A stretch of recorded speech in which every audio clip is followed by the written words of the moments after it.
This program was made possible by a grant from the Foundation for Montana History.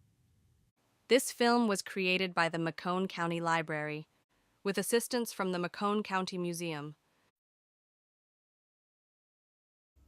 Hello, my name is Mary James, and I'm the library director at McCone County Library in Circle, Montana. And I love a really good story. So I am so lucky to be able to partner with Herb Allison and the McCone County Museum and the Foundation for Montana History to be able to bring you these real local stories from McCone County. They're lovely and absolutely fascinating, and I hope you enjoy.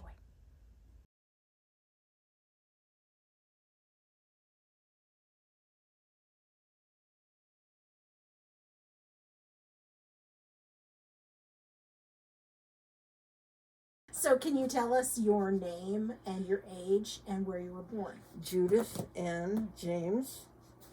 My maiden name was Latimer, Judith Ann Latimer James. And I was born in Butte, Montana in 1944. Yeah. And my mom, was a housewife, and my dad worked in the mines. And what he did in the mines was you had to have air coming down to they were a mile down. And so you had to have air. And he had for his hand a big leather thing that he wore on his thumb.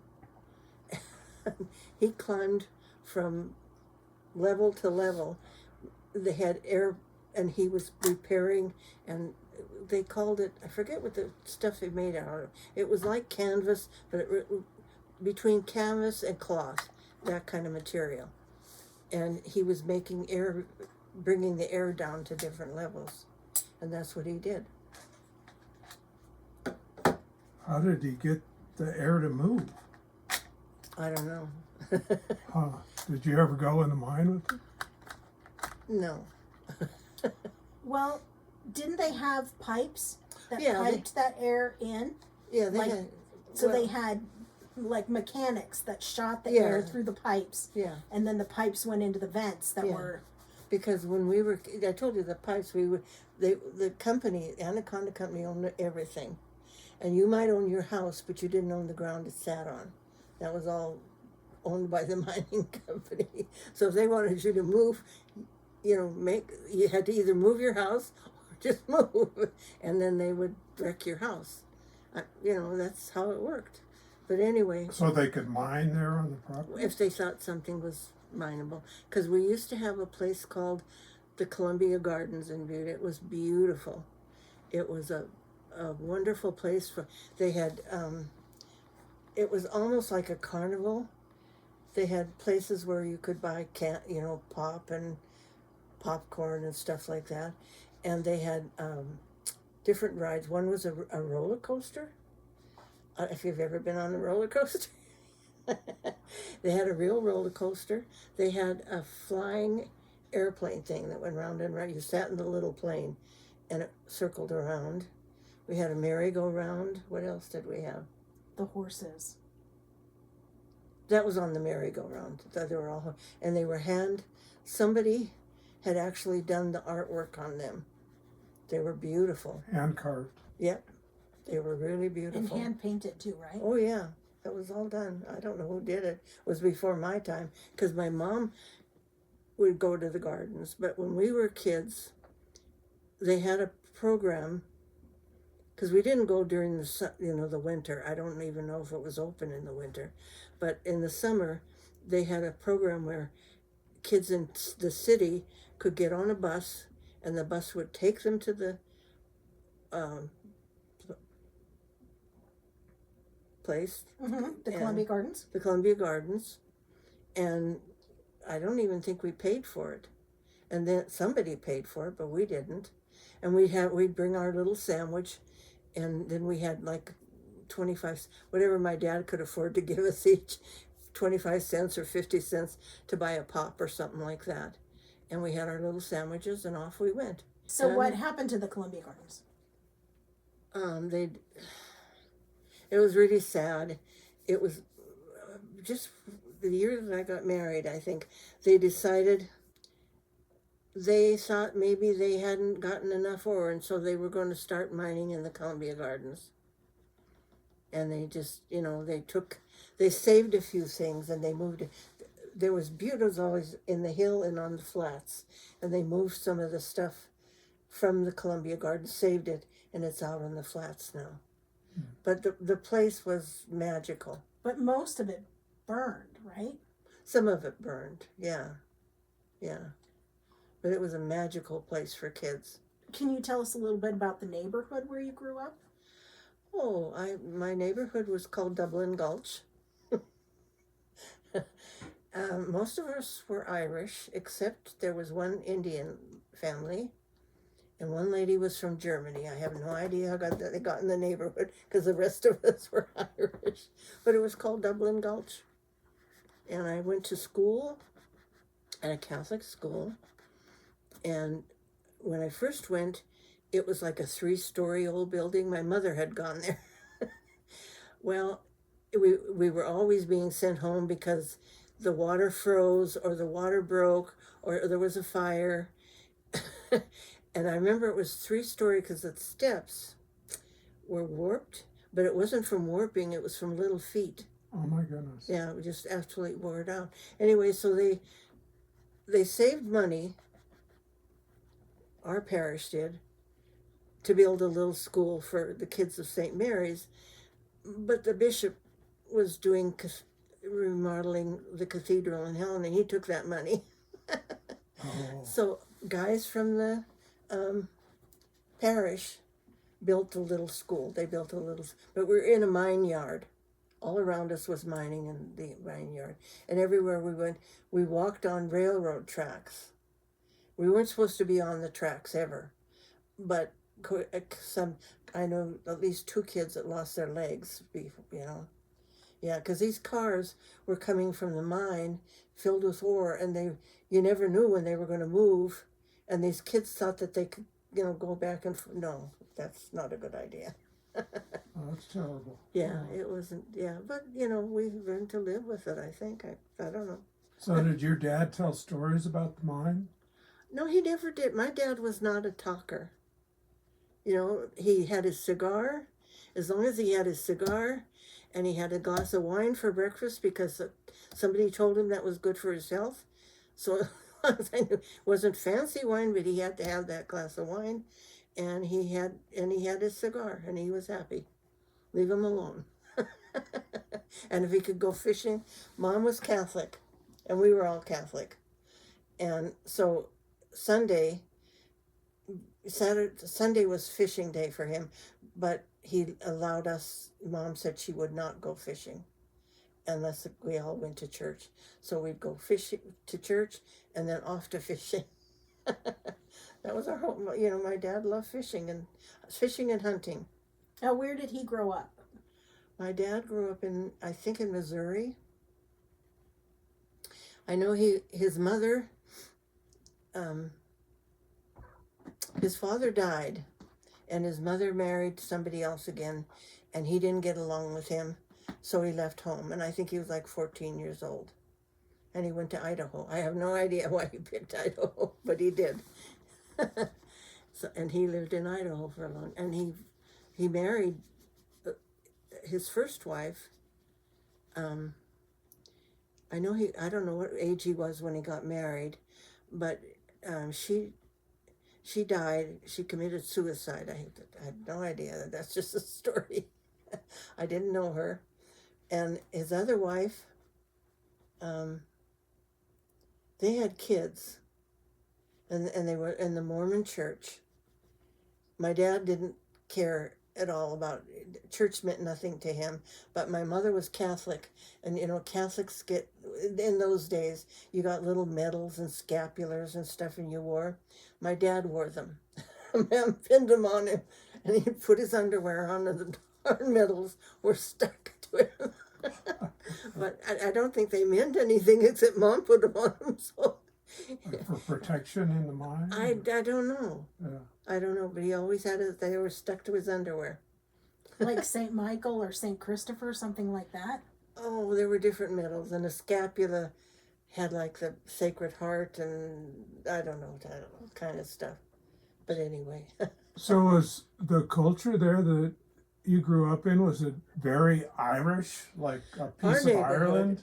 Yeah. Well, yeah, Butte was unique because of the mines. They had Welsh people there. They had Finnish people. We lived in Dublin Gulch. Below us, going down the hill, was Fintown, and they were people from Finland, Norway. Where else were they? There was a Chinatown because Oh yeah, we had Chinatown. We had a Chinatown. It's still there. the oldest Chinese restaurant in the U.S. is in Butte. Oh my goodness. Yeah, The Peking Noodle House. Huh. yeah. Did And- everybody get along, or was there a lot of tension? No, they kind of, everybody had their own little neighborhood, and you we went to town, but Dad drove, but Mom didn't drive, so we walked. I should be very good at walking, because it was like half a mile into town, down the hill.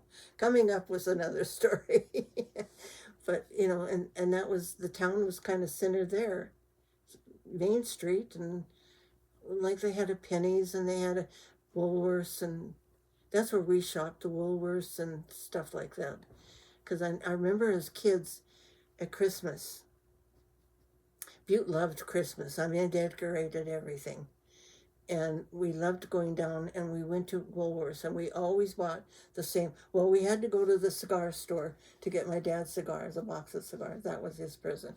And Mom, we went to the Woolworths, and we got her fancy little hankies and some, what was the perfume named? Wasn't it like Rose something? No. Oh, I can't remember the name of the perfume. Always the same stuff. Can you tell us what happened to Dublin Gulch? It's gone. They decided they were going to. My mom had to move, and the man that was doing the dealings told her that they didn't owe her anything. Well, Matt came, and he raised hell with them. That was my husband. And I don't know if you know him, but my brother-in-law is Tom Tao. He's a lawyer. So Matt went down with Mom and mentioned Tao. And they had dealings with Tom Tao. And I don't know who else. Anyway, so, they'd find her a house. So she did get a house. Wow. Yeah. That's what it took. Well, they were going to tear her house down, and she just had to get out. And a lot of the people did, and they weren't able to move like their washer and dryer and stuff like that. And the guy that was doing all this, he took all that stuff on his own and made profit from it.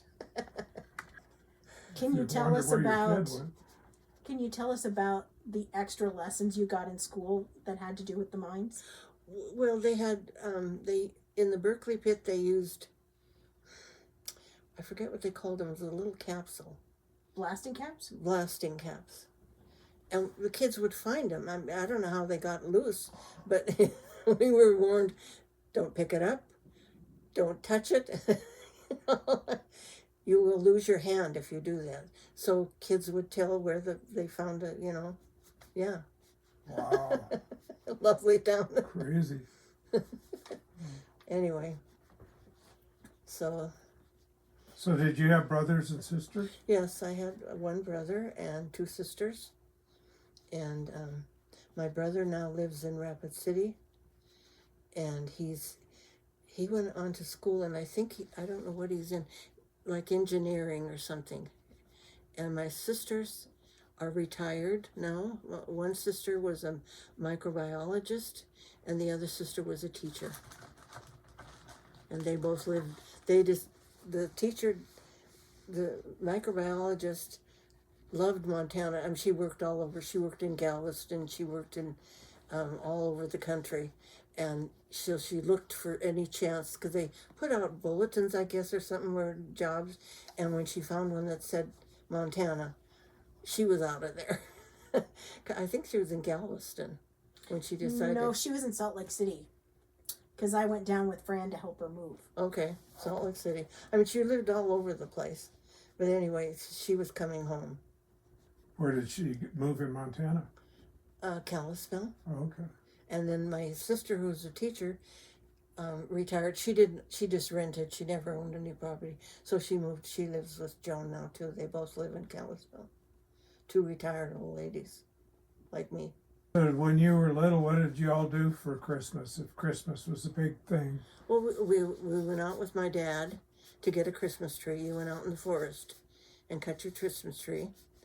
And my dad always carried, it was a big, I don't know what you would call it. He liked guns. He had a lot of guns, a pistol-like thing that he always carried with him. And he would bring that everywhere. And we were looking for trees, and he'd set up a target thing for us to practice shooting on. I don't know what this, they were out in the forest, I guess, Well, Joni could hit it right on, and I missed not only the target, I missed the damn tree. I didn't think it was fun, but they did. But we cut our own tree, hauled it home, and I think we had a station wagon then. He finally bought a pickup, but we didn't have the pickup yet. And anyway, I guess we'd tie it on the top of the thing and come home and set it up and drag out all the ornaments and decorate the tree. Did it have electric lights? Oh, yeah. Yeah.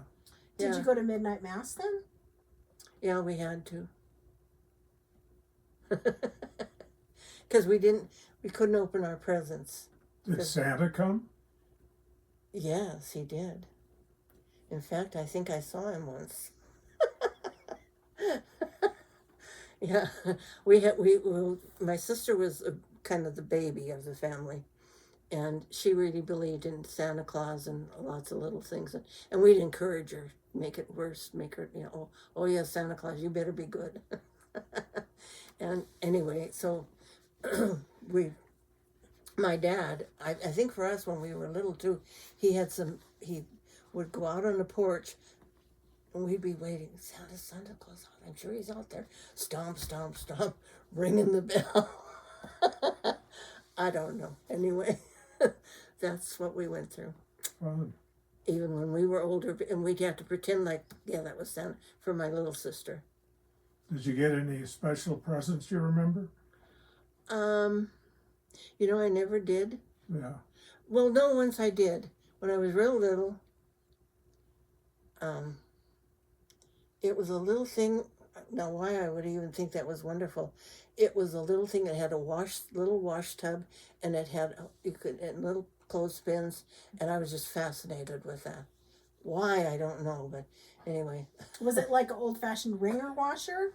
Like you washed it and wrung it out? No, it was a tub and a scrubbing thing. Yeah, the scrubbing, whatever they called that board that they scrubbed on. Washboard, anyway. Was that the same year Joan got the cash register? I think Joan was, both she and Fran got cash registers. My sister's like money.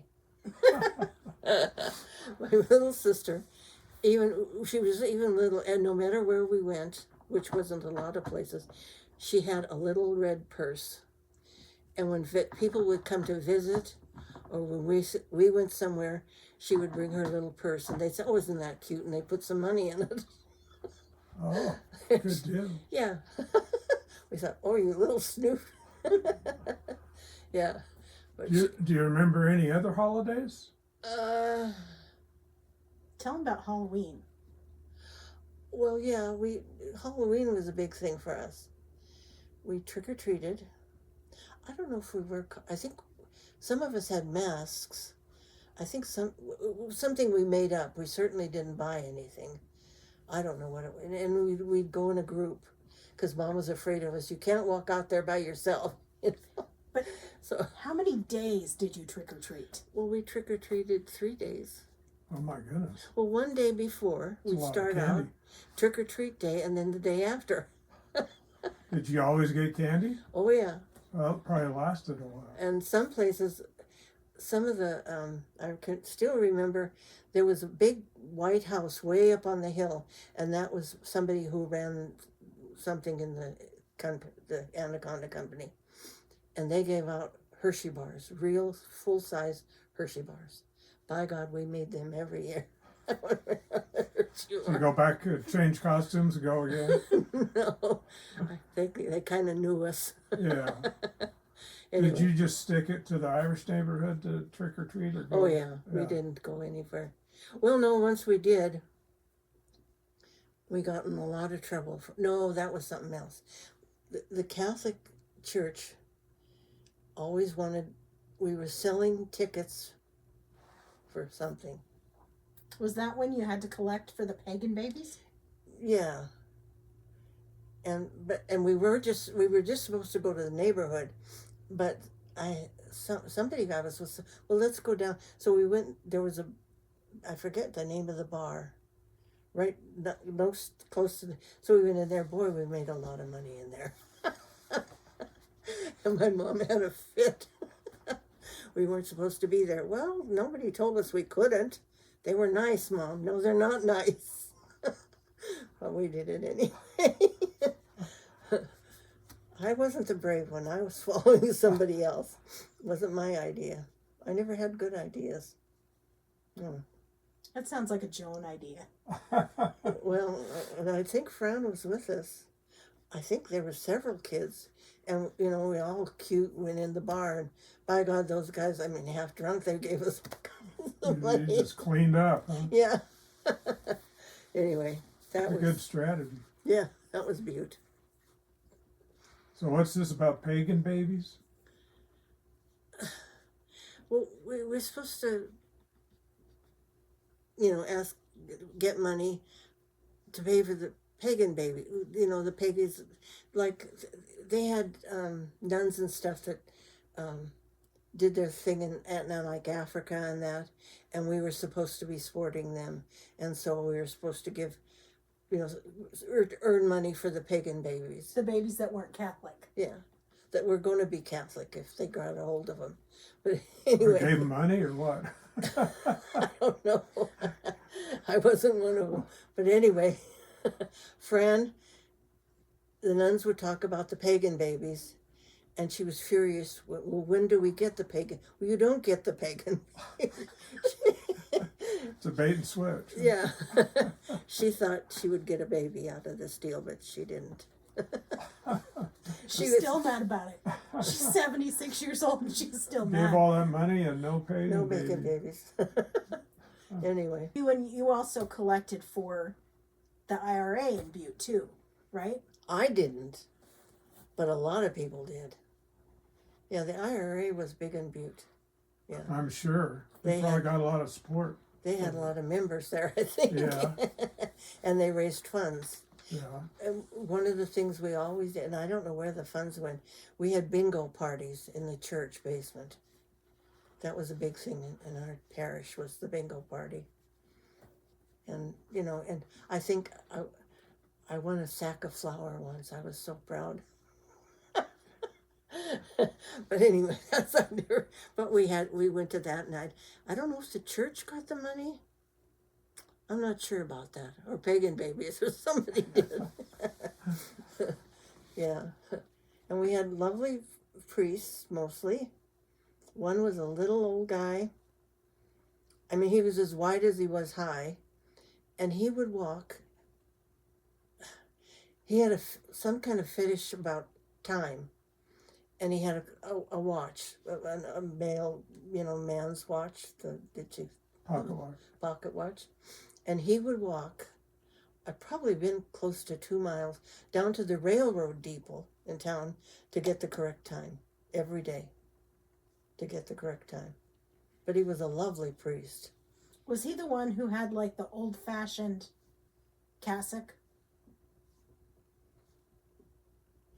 I don't know when they changed that from the old-fashioned, because I wasn't there when they did that. But they've changed everything. All the things that we were told, no, we're not doing that anymore. We don't need that part. Okay, what am I supposed to do? So did you go to a Catholic school or I a went to- private school? Well, Or, I mean, a public school. no, my brother went to public school, but he went to the Butte High School. But my sisters and I went to the Catholic school because we wore a uniform. And Mom thought that was cheaper than trying to buy clothes for 3 girls. So we went to the Catholic school. And we paid a fee. But we were very good students, so we got a scholarship or something. But for each of us, she had to pay $10 a month. And It was a lot back then. It was, yeah. But Mom wanted us, she was saving us for something, I'm not sure what. Mom was the church meant a lot to her. You know, she really, well, they grew up that way. They all, the church was center of their life. Well, it was the center of the neighborhood, I would say that's pretty Irish, right? Oh, yeah. So did you go all the way through high school in a Catholic?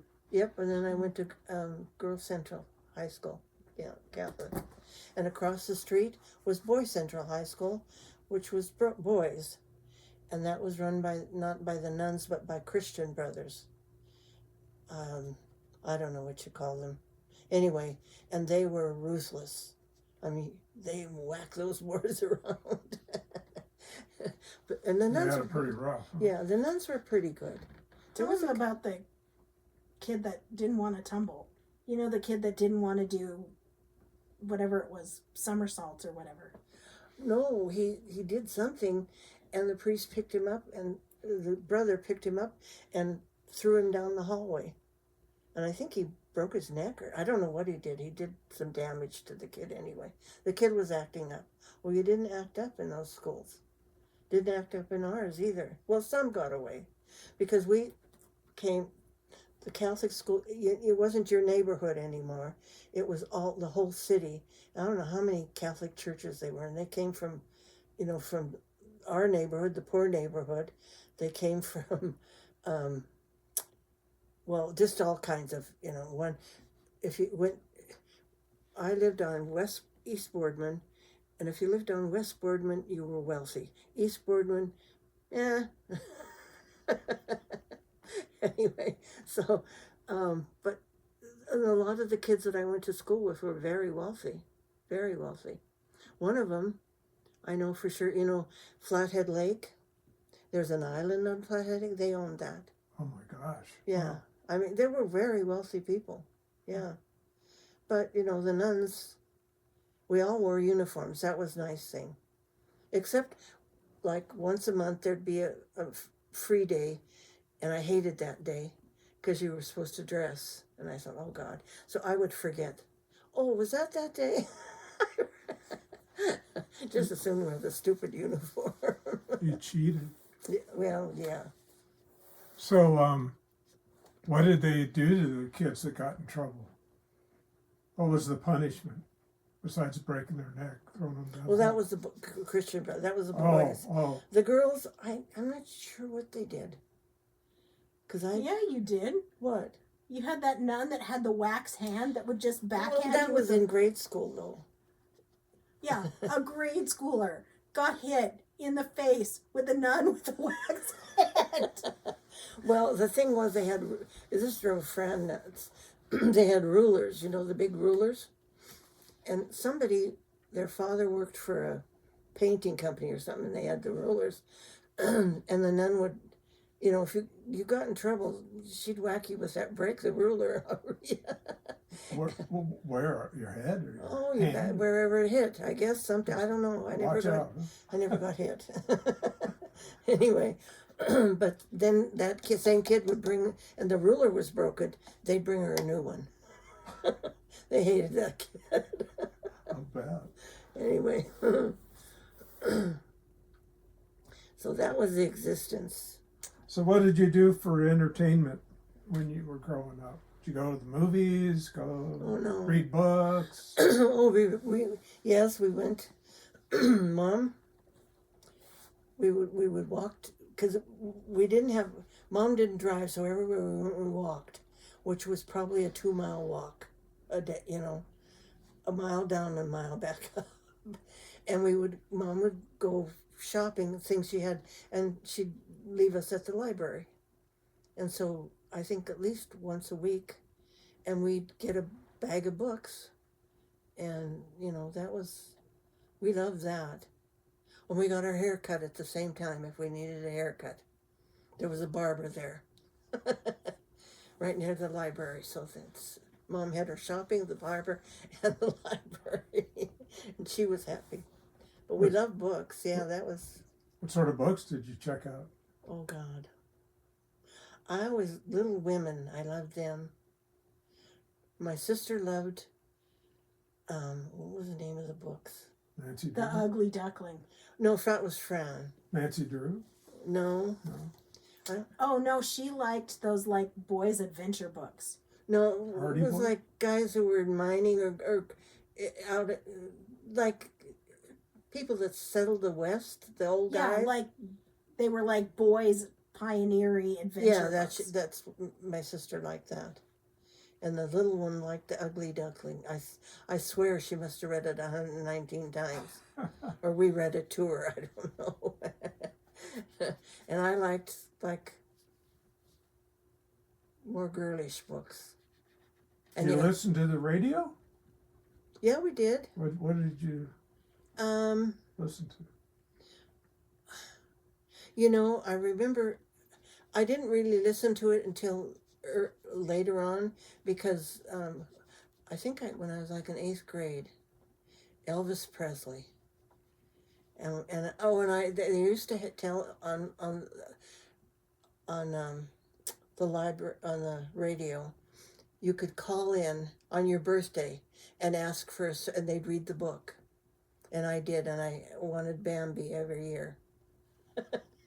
You'd call in, give them your name and your birth date, and they'd say it on the radio, and then they'd tell your story. Oh my goodness. Yeah, it was fun. Yeah. Anyway, but Fran was the Ugly Duckling. So they would read those little golden books? I think what was Bambi in? There was a little golden book. Probably wasn't a whole story either. I mean, it was probably like a page that told the story in a page. I can't imagine it was like a whole giant picture book. I don't know, because the program, this was radio that didn't have much other entertainment. Well, we did have some ads. No, that was on the TV. We didn't get a TV. We used to go to a friend's house to watch TV, and we were just mesmerized at a real TV in your house. I think it was the only one in the neighborhood. All the kids came to watch the TV. Do you remember what show you went and watched? No, I don't. Yeah. But then Dad, he finally picked up and we got a TV. Black and white, little black. Yeah, Yeah. yeah.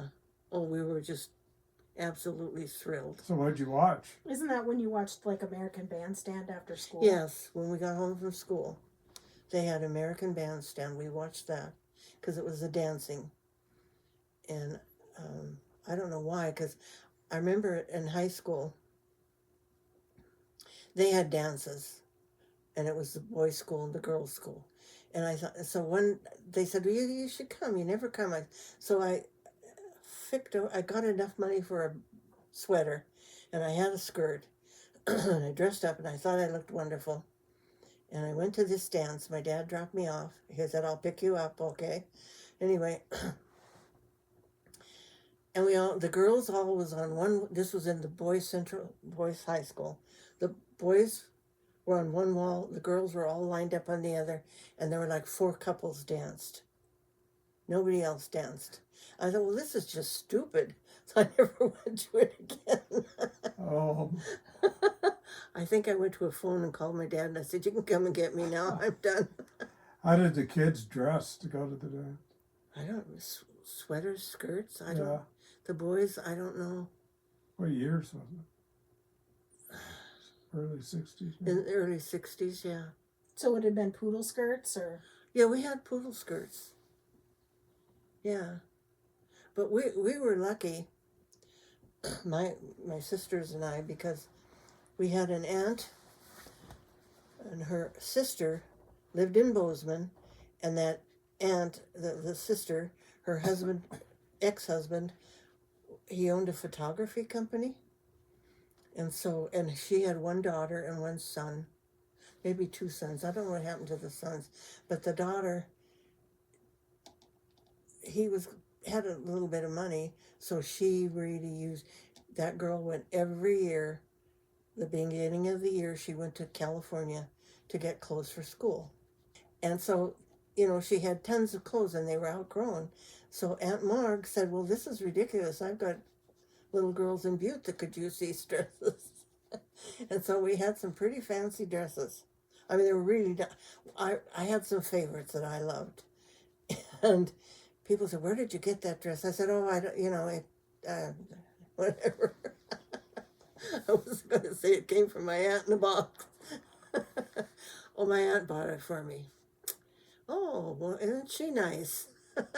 Because they were really nice clothes, which we wouldn't have had if, but Aunt Marg thought, we girls could use those clothes. Because she would use them once and not wear them again. Because she could get some more clothes. Wow. Yeah. Huh. Anyway, so that was and we only wore clothes. That was when we were in high school. Yeah. Because we were in grade. Well, no, it was high school. We had the uniform, so we didn't. You didn't need a lot of clothes. Yeah. That's why we had the uniform. That's why Mom sent us there. Yeah. Because we had the uniform, and it was a navy blue, like a jumper, and a white blouse, navy blue sweater, and you could have either white or blue socks, no other color socks. And the jumper was kind of like crossed here, and then it had a band, and the nuns checked out, it had to be below the knee. No higher than that, below the knee. Okay, and they'd check. But the girls would go over town, and they knew with the jumper you could scoop up your skirt underneath the band. And so that's what they did. Hope the nuns didn't see him, huh? Hope then you could do that, and it came down pretty fast. But that's I didn't do that because I didn't go over town very much. What did you do when you got out of high school? Well, I'm trying to think. What did I do first? Oh, well, I got it when I was a senior in high school. My mom had worked for the telephone company, and our school was maybe a block from the telephone company. So I went over and applied, and you had to, the only thing they did was had you a page, and you had to write down numbers, that keep track of numbers. And I did pretty good. And I thought, well, I took the test anyway, and I went home, and I didn't even get home, and they had already called, and I had the job. So I was a telephone operator. And there was a specific rule about that telephone operator job, too. Yeah, well, see, during the war, they only hired girls. And they kept that thing. I don't know, they don't even have telephone operators, I don't think. But anyway, so they only hired girls. So it was one of the places where you could get a job. Right, but you couldn't be married. No, you could not be married. If you got married, your job was done. So Why? it was just girls, yeah. Do you know why? It was during the war. And they kept that, I don't know, they made that rule. And one of the things that kind of interesting about Butte is a very union town. Everything is union. I think in my lifetime, I belonged to 3 different unions. Wow. And it wasn't, would you like to? It was you would. That was part of your job. Was that part of the operator job? Oh, yeah. Union? Yeah. Was it the kind of phone where you had plugs and you would connect Yep. calls? Yep. All over the country. It was kind of fun. And then I worked days, but we had a chief operator called Big Bertha. And she was big. And she would land on you if you didn't behave. But it was fun. I enjoyed that. It was an easy job. You had two plugs. One went to answer, and then when they give you what number, then you'd plug it, and then you had a little thing to dial the number. And then you had a card that you would stick in a little machine, a little slot, and that would stamp that. And then when they were done, you'd unplug them and stamp, and then it told the time. And that's how they billed them, was from those cards. Those cards were billing things. And what did you have to do if the call just didn't stop? I didn't do anything. Well, did you have to peek in and listen? Oh, yeah, we listened to a lot of... Get a lot of dirt. Huh? If we knew somebody, oh God, you weren't supposed to do that, but we did. We did.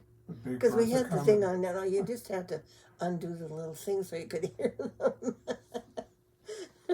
There were Catholic priests that used to call, and but they knew that the nuns were the operators were listening, so they spoke in Latin to each other.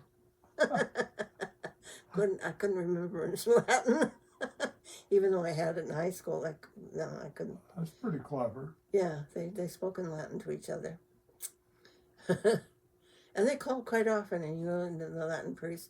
And then we had an interesting call.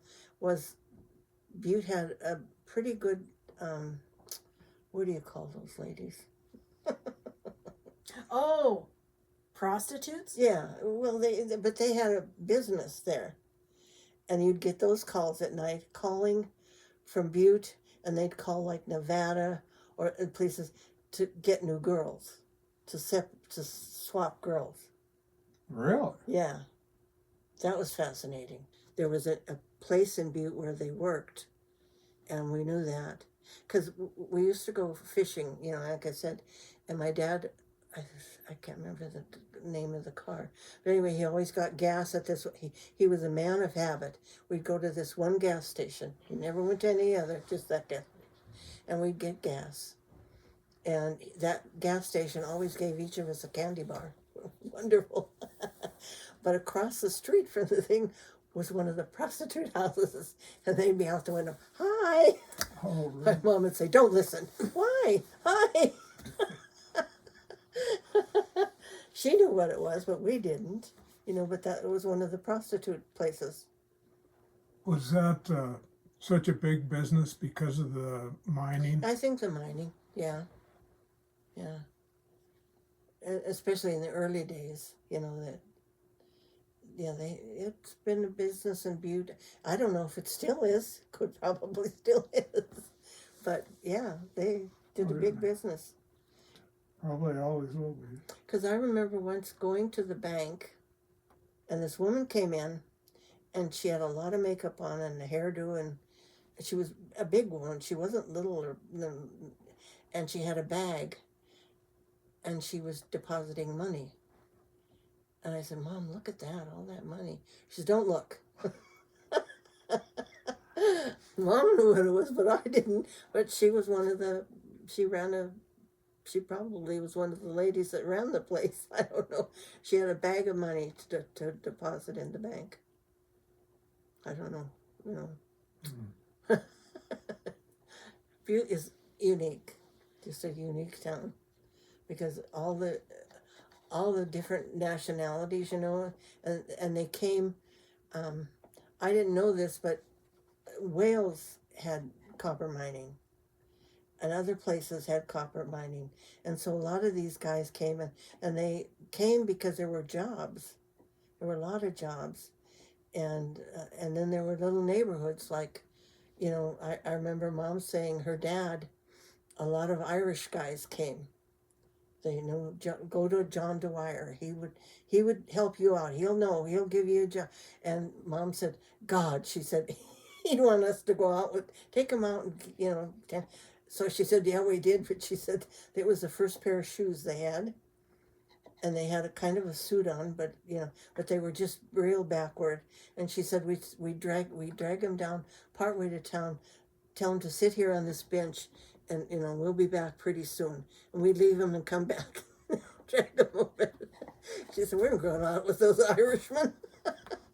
Mom, you're Irish. I don't care. She said they're different. She wasn't going out with him. Anyway, So yeah, it was your grandparents that came from Ireland, they right? came from County Cork, both of them. Yeah, Was that during the potato famine? I don't know. I don't know. I think it was right after. Well, Yeah. Well, I don't know what my grandfather did. I think he farmed. I think he was on his, but they didn't, a farm, and then, and they used, the Irish got, because of the church, there was no such thing as birth control or so, and the farm, if you had a little farm, how do you divide that up if you got 9 kids, so. yeah. So you have to go anyway. And my I think my grandmother's dad was a teacher, I think, and he was very strict. And she was very young when she left it. I think 15 something 16, something like that. on her own. Tired, I think she probably didn't have much, but they didn't care if you had $5, and you didn't have a disease. Welcome to America. We found her Ellis Island thing, Oh, wow. and it said, like Margaret Harrington came from Castleton Barry, County Cork, going to Butte City, America, had $5 on her. And I But thought, they always knew somebody in Butte. yeah, Brother Patrick. Everybody had the same Brother Patrick. Like they all like. But Anyway, I didn't find out until later, because I thought $5 seemed like a lot when lots of people that weren't from Ireland had like $1 or $2.50 or whatever. But it turned out that the Irish government, people were starving, and for them it was cheaper to give somebody $5 and put them on a boat to America and make them America's problem than to try and save their lives in Ireland when Huh. they had shipped all the food I didn't know to that. England. Was there anything that your family cooked that reminded them of Ireland, or that your dad cooked that reminded him of? well, Missouri. my dad was cornbread and fish. I don't care what kind of fish it was, and Mom was soda bread, Irish soda bread, and stew. She liked to make stew. She fried chicken. She made really good fried chicken. She didn't make pasty for you? Well, we made pasties, yeah, too. That was another thing. And they used to make them. They carried a bucket into the mine, and it had something to drink and something to eat, and it was a pasty, and all it was meat, probably hamburger, potato, and onion, all chopped up, and then it was put in a pastry thing, and they carried that in the mine. That's what they ate. Mm. That went in their little. They had what did we call it? My dad had he actually carried it, and Mom would make. He didn't have pasty. He wasn't big on pasty, but cornbread, a sandwich, and I think she'd have some kind of fruit. Dad liked fruit. He had he had a mug, a coffee thermos. It was a box that side, the thermos strapped in there, and then Mom would make sandwiches, and I think, she always put cookies of some kind. And Dad he wasn't big on sweets, so we'd run as kids to meet Dad when it was time, and he'd come through a tunnel. The railroad track went over, then we'd wait for Dad. We'd go up on the tracks and wait for Dad, and when Sansa was, and I don't know, he decided to say this, but he would open his thermos, and we got the cookies. Your mom probably knew that. Oh yeah, she knew that, Yeah. but she still put the cookies in for him. Yeah. He didn't like sweets, so Hmm. he liked his glass of wine in the morning.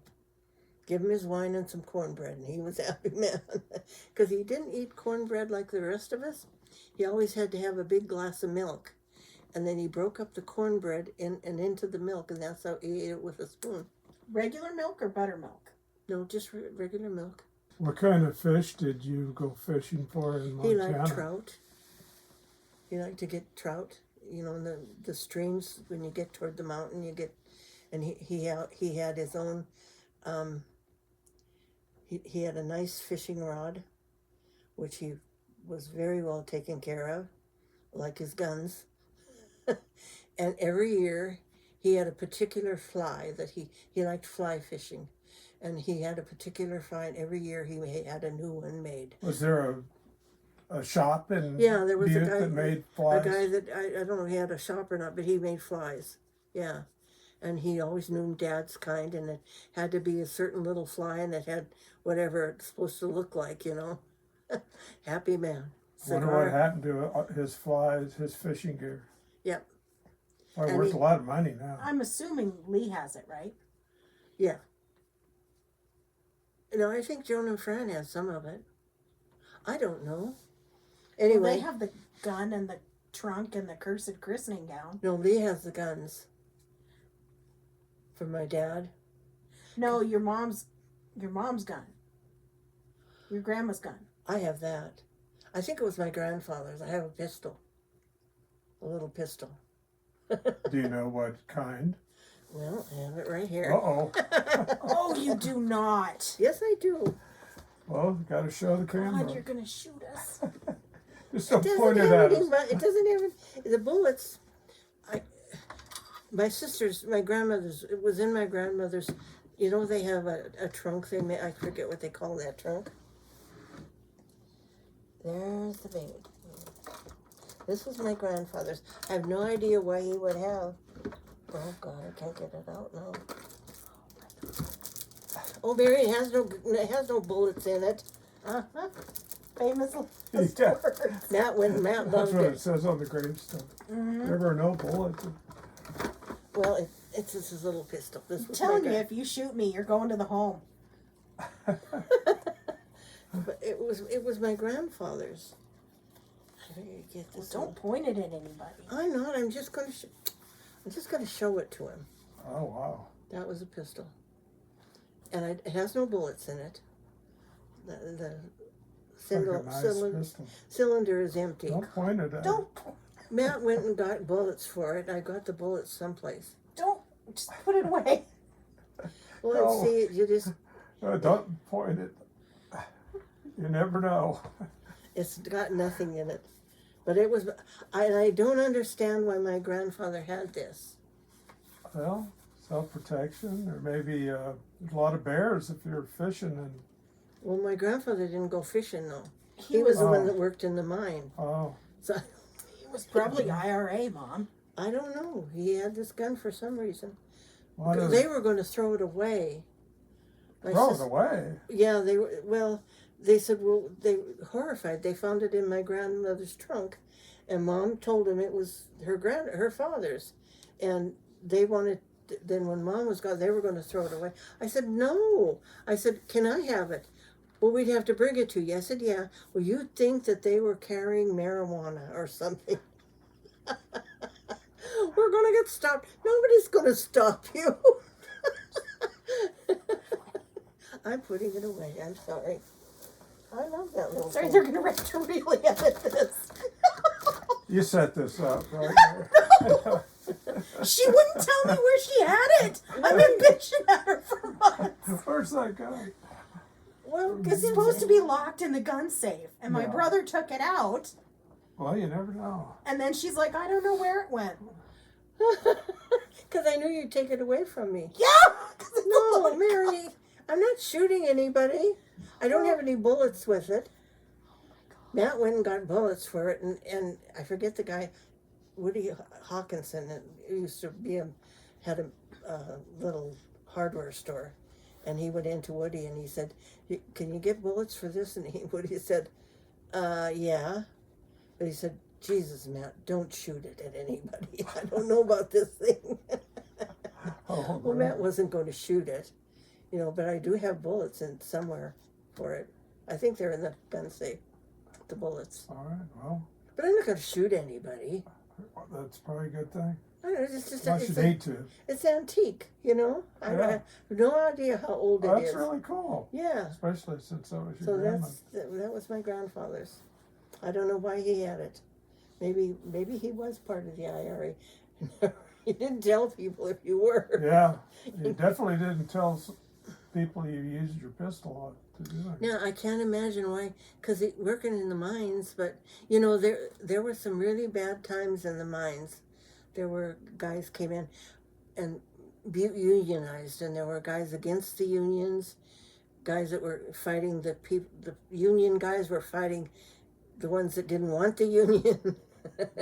But it ended up they had the union. Butte is it used to be probably not anymore. Used to be a very union town. Everything was unionized. Because I know my dad had to belong to a union. But one of the things they did was sometimes the miners would strike, and they would go around, and every miner got a box of groceries. Oh. And because sometimes it'd be 2 weeks or 3 weeks they'd be out, so they'd bring everybody groceries. So, I don't know, but they had to pay a fee to be part of the union. Was there violence when there were strikes? Oh yeah, there were a lot of, that's probably why my grandfather had a gun. I can't imagine in an Irish neighborhood. There was only one Indian and one German person. What are you gonna kill? Would scabs come and work in the mine? No, not in those days. You didn't. Because you'd be. And they didn't strike in Abusive, those days. No, the guy. No, that wouldn't have gone over very good. I remember my dad striking. We weren't sure what it was. Dad's home. So when the union struck, there was nobody was working in the mine. When they decided to go on strike, there was nobody working in them. Well, I think they brought in some some things they had to run, and I think they brought in some, and that was allowed, but no mining was done. There were certain things down there they had to keep going. So I don't know anyway, but it was just part of life. Oh, we have strikes. What did they give us for food? It was kind of fun. Not for my parents, but we had no idea what was going on. Yeah. Nobody told us. Kind of excited. Anyway. After you graduated from high school, what did you do then? Well, I worked, before, at the end of the year, started as a telephone operator. And I was working that, and I worked that for I don't know how long. I can't remember. But anyway, my brother had moved to San Francisco. He has an engineering, some kind of engineering degree. And he and his wife moved to San Francisco. And I think I was looking for another job. And the only other job I could find was at a school for retarded kids. And I went out there and I said, no. And the bad thing was, I could have dealt with that, but you had to live there with them. I can't do that. So anyway, my brother said, you should come out here. He said, there's all kinds of jobs out here. So I gets on a plane, goes to San Francisco, and I went with my brother. We rode the bus and then the streetcar, and he said, just go in the employment office. So I went there, and it must have been 19 black people and me. And this lady said, you, and they're all looking, who, us? Which one of us? You. So she said, what can you do? What have you done? I said, I was a telephone. Fine, I got a job for you. So she said, I'll go out and get. She said, you got the job. I thought, okay. So she said, get on the Presidio bus, and it'll take you right to the Presidio. Well, no, there's different Presidio buses. So I rode around, and finally the bus driver said, lady, I don't know where you want to go, but this is my end stop. You have to get off. Oh, God. Luckily, my sister-in-law, about a block from there, I recognized the bank she had started working in. So I went over to the bank and I said, I think I'm lost. She said, oh God. So they told me how to get, so I got on the bus, bank, with a streetcar. Then I had to get on a bus, and then I went, this was 8 o'clock in the morning, all this started. I got to the Presidio at noon, and they thought it was hilarious. They do you still have Indians in Montana? Yes, we still have Indians in Montana. I mean, I loved the job. It was great. It was great. We had, So this is the Presidio military base, right? yes, the military base, yeah. And anyway, and they were really, well, they had some military girls. They were nasty as heck. But most of it, we didn't have to work with them very much. But the rest of them were great. And they just were fascinated that I came from Montana. You'd think I'd come off the moon. I don't know what these people thought. Lots of questions. Did you ride a horse? No, I didn't ride a horse here, for God's sake. I took the bus. What are you talking about? Anyway, but I remember one day, I didn't really, I would bring my own sandwich. They had a place you could eat with the military, but I wasn't comfortable with that. So I would just bring my sandwich and, and they had coffee. What else do you need? And anyway, so one day I had my sandwich and coffee, and it was kind of hot in the little building. It was a little tiny building. It was in the middle of the military base. And so I got, get out. And it was during Vietnam then, and there were guys on benches, in various states of disrepair that had damaged, no legs. And they put them out on benches for the sun, I guess. And so I went out one day and I looked, and then I got to looking around and I thought, what is that big thing up there? Well, it was the Golden Gate Bridge. Holy crap, my uncle helped build that. Oh my goodness. Yeah, all right. And across from us was Alcatraz. There was a little bay, and then Alcatraz was up on the hill. When it was still a prison. Oh yeah, it was a prison then. Yeah. So when you were working at the military base, what did you do? I was a telephone operator. And what are some of the calls you took? Well, they were the bodies. How many bodies were being shipped in? It was sad. You didn't listen to any of that because it was just too hard. But they had some kind of statement they'd say of the call, and you'd put them through, But they were bringing in bodies, is what it was. Yeah. But it was it was a nice place to work. I loved San Francisco.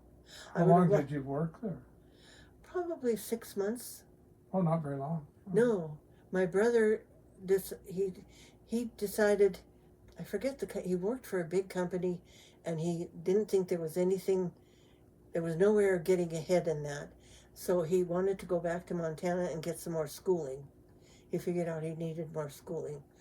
And I was living with them. We had an apartment, it was a 1-bedroom apartment. I slept on the couch, and they had a little baby. And he would have charged them double rent, but I was visiting. That's all I was just visiting. I mean, he must have saw me go up to work every day, but I was just visiting. So I was there for 6 months or something like that. Yeah. And then Lee decided he was going to go back to school. So. Did you ever see any hippies? Oh yeah, we lived like a block from where the man. What was his name? Manson? Charles Yeah. Manson? He lived. Hyde-Ashbury? Yeah, and I remember driving through that neighborhood, and they'd come out and want to talk to you, and they wanted to wash your car, and you just kept driving, don't stop. And when you went to the park, there were a lot of them in the park. Lee said, well, one Sunday, let's go to the park. So there was one park near us. And I was always cold in San Francisco. I always had a coat. They couldn't figure that out. But it was cold. I don't know whether it was the ocean breeze or something, but I was always, it was not a heavy coat, but it was a coat. So we went to the beach and I got the coat on. and we saw lots of bodies with nothing on, enjoying the sunshine. We said, well, that's the end of this. I forget where we went, but that was the end of that. Yeah. Did you ever go to see any of the hippie culture, like concerts or Oh, no. head shops or No. nothing like that? We went through the neighborhoods, Yeah. but you went through pretty fast. You didn't. Yeah. We obviously did not belong there. Didn't stop there no. That was, the only time I walked was I would ride the streetcar, and I would get on a bus and then go to the streetcar, get on the streetcar, and it went so far, and I could have gone farther, but there's a lot of weird people on a streetcar. I mean, really weird things. And I remember one day I was in the bus, and this one woman she sat down, and somebody else wanted to sit next to her, and she had a fit. She got really mad. So I pulled the little thing, I'm off of here. I'm not in the middle of this. This is my stop. And I walked a couple of blocks, but I didn't like that because I walked through an Italian neighborhood, and they would whistle and hoot at you and call you names and prophesy, I want to hug. Oh, just leave me alone. I don't even like your pizza. Get away from me. Anyway, it was a fun, and then we lived above us. There was a Chinese neighborhood, and I think I went in that store once, but they were weird too. They looked at you like you were going to steal something. I mean, Well, yeah, because you weren't Chinese. Well, I know that. I was obviously not Chinese. My hair was red then. No, I wasn't Chinese. You had red hair, huh? Yeah. Kind of reddish, yeah. Irish. Yeah. So then after that, what did you do when you came back from San Francisco? I went back. My sister was going to school then in Bozeman. And When did you go to the convent? that was before. That was right out of high school. That wasn't a good job either. I wasn't meant for the convent, I'll tell you. Well, tell that story. Well, out of high school, we grade school we had Catholic nuns, high school we had Catholic nuns, and they preached a lot of religion, and I, fed it all, and being a nun was a good thing. So I just said, well, why not? So I went to church twice and asked God, and I think he said yes. I don't know. You probably did. So I went and contacted the nuns, and luckily I had been I was working it was when I was working at the telephone company. After that, that's when I went to the nuns, because there was another girl there that worked she went too, at the same time. Anyway, so you had to have $500. Well, I had bought a car. I was working at the telephone company then. My dad had helped me get a car because he got tired of driving me back and forth, especially when I got night shifts. That wasn't good. So he helped me get a car, and then I bought a little bit newer. Well, the first car was ridiculous. It was a little old Ford. I don't know what year it was. And it didn't have but we only paid like $50 for it. And so us girls cleaned it all out, and then the paint job wasn't good on it. So this neighbor guy said, you just use powder puffs. What? He said, yeah, get regular paint, some kind of paint, enamel paint. So we painted the car. And it looked it. But, it was all right. What color? It was gray and black. But it ran, except it had a problem with the starter. Would catch or something. So it wouldn't start, so he had to jump on the hood. thought you were going to say, well, we lived on a hill, so we. No, that was too. Going down from the School of Mines was a hill down like this, and it was always icy. So you didn't put on your brakes because that was a bad thing to do because it made you spin. So you just slid, and then you slid down the I hill. hoped you didn't hit anything. Well, you tried not to, Uh, and then you tried to stop at the bottom. Yeah. Anyway, so you had to pay a $500 fee to be a nun, to get in the nuns. and then And I had to have I forgot, it was like a case.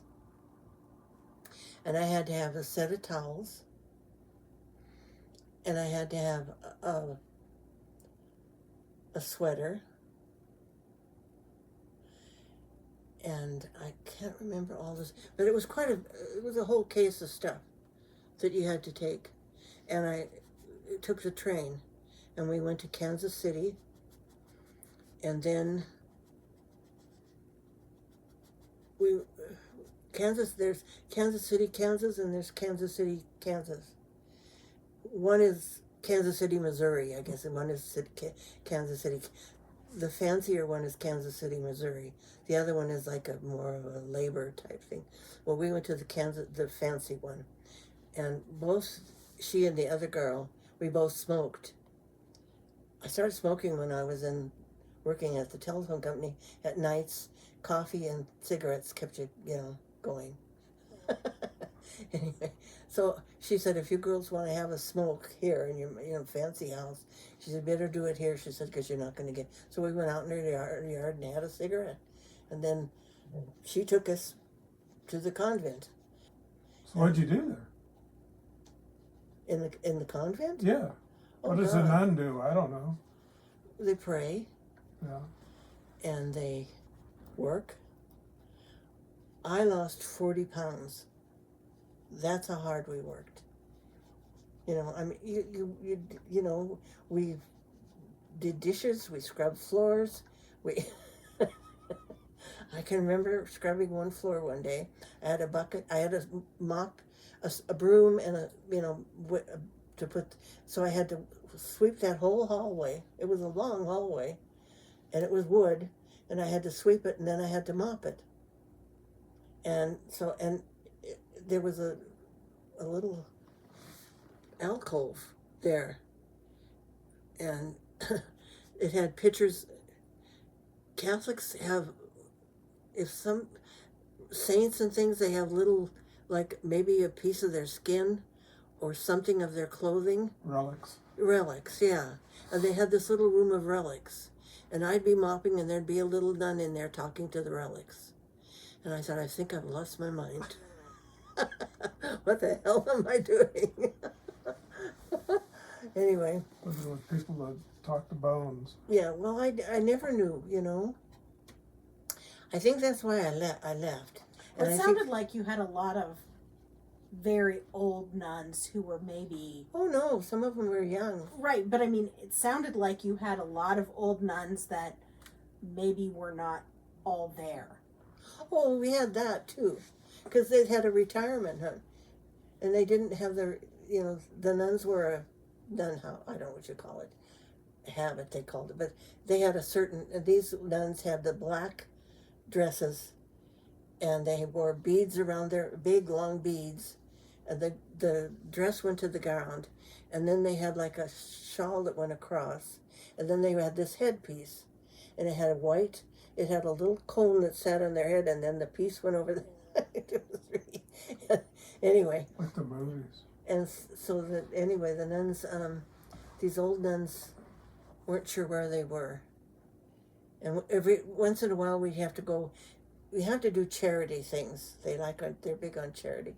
Well, so visit the nuns. If you can't visit with somebody who has no idea who she is or where she is.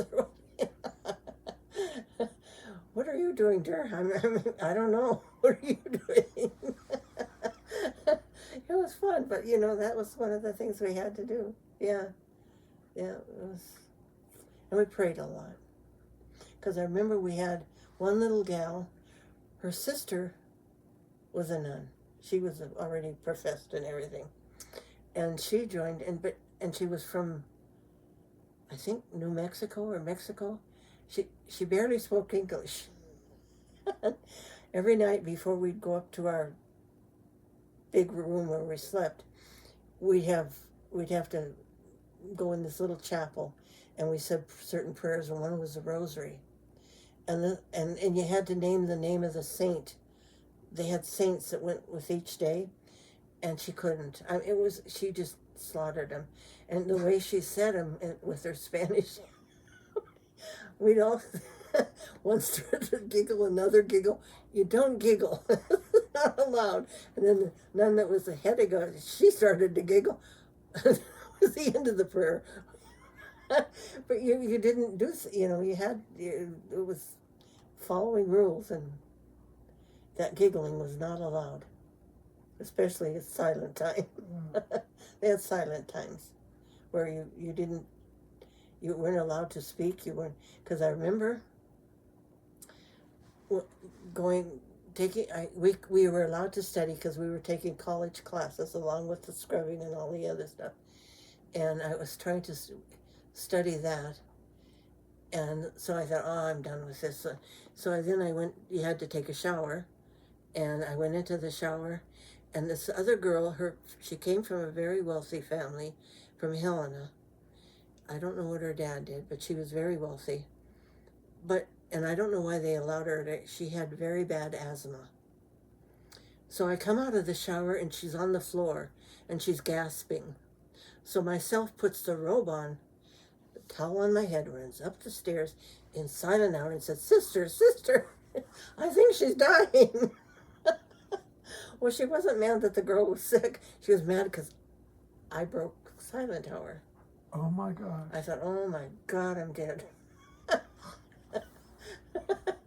I was just, it was ridiculous, but it's very strict rules.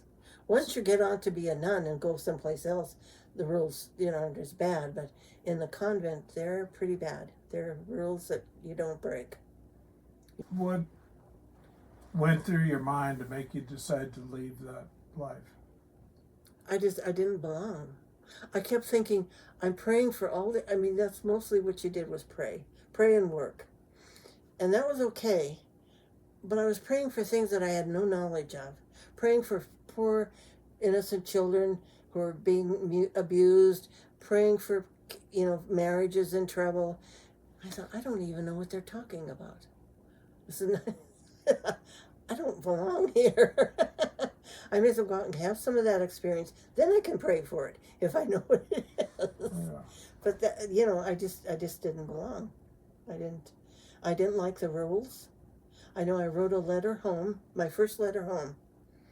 Every week we could write a letter home. And I said I didn't like it. The food was okay, but I didn't like it, and I wasn't happy. And we could write the letter and put it in the envelope. We were not to seal the envelope. I thought, well, that's weird. She come back with my letter. You will rewrite this. You are not going to send your parents. So I did. I'm having a wonderful time. The food is great. This is such a lie. Stuffed it in the damn envelope. Oh my goodness. Yeah. I was it was very nice. Yeah. But that's just how it was, Was that kind of what They knew. sealed the deal for making you Yeah, want because to leave? I was telling, what's her name? My mind is gone now. Sharon. And she asked me something, and I said, well, she was laughing about the convent. She said, how did you ever? I said, I don't know. I don't know why I did what I did. I don't know what I did in my life. Happens. Anyway, I remember this nun said to us, she needed black and white thread. And we had to go into Leavenworth. And she picked two girls, me and another girl, and she gave us money to buy a spool of black thread and a spool of white thread. I never even questioned that. I thought, okay. So we get on the bus, and the bus are all the convicts from Leavenworth that we're riding with. But we had a little dealy thing on our head, so they left us alone. And Oh, then they we did? yeah, we went to the we went to the, I think it was like a dime store, a Woolworths or someplace. We got the 2 spools of thread, and my God, we had money left over. I thought, maybe we could get an ice cream. It was really hot. And this other girl said, I don't think we should. It was a test. So we came back and gave her the thread and gave her the change, and we passed the test. Oh, so I would have gotten the ice cream. What the hell? they go back and redo it. Yeah. But they were just testing you. They had all kinds of little tests. And I don't think I passed it. One of them I had to go talk to a monk. You know what a monk is? Yeah. Okay. And this guy had me kneel at his feet and put his hands on my head. I don't know what he was doing. And all I could see was his bare feet with the hair on it. I thought, oh God. It's got you by the head. He had kind of sandals, but he had hairy feet. And that's all I could see. And he's praying. And I'm thinking, this is ridiculous. I want to go back to Montana. Well, and finally that was good. I mean, it was very, and they kind of, when you're done, and they figure you're done, and you have like, the only thing that is a little wall cabinet, like a, what do they have at the school where you can put your coat? Oh, like a locker. A locker. You had a locker. And then it was you had tennis shoes for sports, because we did do sports. We played volleyball or something. I don't know. Anyway, and I don't know what else was in there. But if you knew the tennis shoes were gone, the next morning everybody would know what, oh God, she left. Oh. The tennis shoes are gone. Was there a pretty big turnover? I don't know. Yeah. I don't Lots know. of missing tennis shoes? I know that, I remember I got back to Butte and we went out to something that was at the Civic Center. I don't know, it was an Indian thing that came or something. And one of the girls that I had been in, that had gone to the convent, was out there. And I said hello, and she said hello. We never said anything, but I think she left too. But you didn't, that was a private thing. That was not, you didn't discuss it, I mean, they didn't ask me. And then I thought, well, I don't have a dime to my, I said, I want my money back. $500? They did. They gave me the $500. Really? Yeah, well, it would allow me to go to Bozeman the next, Yeah, I said, I want my money back. Well, I didn't, I wasn't going to let them keep my money. I didn't get my locker thing. I didn't get my towels. I didn't get any, the sweaters or any of the other stuff. I did get a sweater because I wore that. They brought the clothes that I had worn there, and they were like 3 sizes too big. That's how much weight I had lost. Oh my goodness. But anyway, so they gave me my sweater. Oh. So then, did you do San Francisco after that, before you went to school? Yeah. San Francisco was after that. Because I was trying to find a job, but, it's kind of hard to find a job. So that's when Lee said come there, because there was lots of jobs, And, I got along with his wife. She had done the same thing as I had, gone to the convent and started out. And then, but she had been dating my brother. They had gone out, and but then the convent thing, so she told the nun, so said, that's where you belong, is with him. You don't belong here, so she left too. It wasn't the same nun. It was a different kind of nun, but anyway, she left. Yeah. Was your mom disappointed that you... I don't know, she didn't say. Yeah. I think she was happy to have me home, to tell you the truth. Yeah. Yeah. So when you went to school in Bozeman, that's what you did after you left San Francisco? Yeah. So tell us about your college life. Because you went to Tech, too, for a little while. Yeah, well, that was before I went to Tech when I was still working at the telephone company. And then I think I went, but I think I took one English course and a history course. They told me not to take any math there. They made you take a test at the thing, and I did okay with the answer, I think, but there was a math problem, a couple of math, had no idea. I just put question marks. And they said, you can take the English, don't take any math here. Okay. My sister took math, and I don't know what class she took. She's really smart. But there were 2 girls in it, and they were the only 2 that actually passed the tests. They were really tough courses, engineering type courses. It's a kind of an engineering school. But you can go there, and I think probably more people do now go and take, they probably offer more. But I wasn't meant for that either. It's all these little bumps that go along.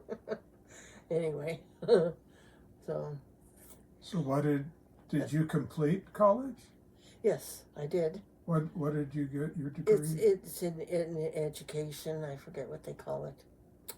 Has 2 little. Anyway, yeah, I have a diploma in there somewhere. Yeah, I graduated. Yeah, and then I got a job. Butte was. They had closed all the Catholic grade schools, and so they were in dire need of teachers. And so I went down and I got the job right away, and I taught in a school that was not very far from where I lived, probably maybe a few blocks from where I lived. A very old school, and the kids were from around there, so it was kind of sad situation, really. There's a lot of Catholic schools, and kids went to the public schools then. They didn't have Catholic grade schools anymore. So they were the best students. The others were kind of sad, a lot of them, because they were from that neighborhood. But I taught there for a year. And then I met Matt. And that was the end of the teaching. And they said to me, these teachers, they said, "You're going to go live on a farm. God, you don't even know what a cow is." I said, "No, I don't." But I said, "I'll learn. I can learn." Because they just didn't figure that out at all. Matt came, a friend of mine had gone to college with. She was teaching out here. And she was a friend of Matt's. I don't know how friendly, I didn't ask. But anyway, he was going to Butte he was big in the Democrats. And there was some convention. So anyway, he was staying at the Finland Hotel. Anyway, he called me and he said, "What are you doing?" I said, "Nothing. What are you doing? Who are you?" I said, I don't know that name. He said, "Well, Mickey. You remember? Yeah, I know Mickey. Well, she told me to call you." "Oh, okay." He said, "I'm in Butte now, and we want to go out and have a drink?" I said, "Sure, why not?" My dad is behind me. "I wouldn't do it, girl. I wouldn't do it." But I thought, why not? It's a boring life. So I met Matt. I think we had, before he left, he was there at that convention, and he showed, lots of times he just showed me pictures of his cows, which I thought is interesting. Was he trying to be romantic? He doesn't have a romantic bone in his body. Yeah. He didn't. Anyway, so I get home, and he calls me one night. I hadn't heard from him. And he calls me and he said, "How are you doing?" I said, "I'm doing fine. How are you?" "I'm doing good." He said, "How would you like to come out and see the farm?" "Really?" I thought, "I don't know." He said, "We have any days off?" "Well, the teacher contract, you could have 3 business days." I thought, what the hell? I don't have any business. I said, "Yeah, I can come out." So he sent me money I flew from Butte to, I think it was Billings. And it was on this little plane. There was the co-pilot, myself, and another passenger, a woman, and she cried the entire time, terrified. We're going to crash. I thought it was wonderful. It was a little plane. You could look down and see the fields. I thought, this is neat. And when I got to Glendive, that's why I flew into Billings. And Matt was there waiting for the plane. It was late because we had to stop. No, the plane landed in Glendive. He was there at Glendive. But in Billings, we had to stop for some reason. Refuel. No, yeah, and the pilot needed to rest. He had to sleep for a few hours because he hadn't had. So we had to wait for him to wake up, and then he flew us to Glendive, and I flew into Glendive. And I've been waiting there. I thought, all right. So we come out here, and he has a little trailer up on the hillside. His mother's house is down here. And all around the trailer was mowed, the grass, except right up against the trailer, the grass was. I said, he said, I don't want Ma to see what's going on up here.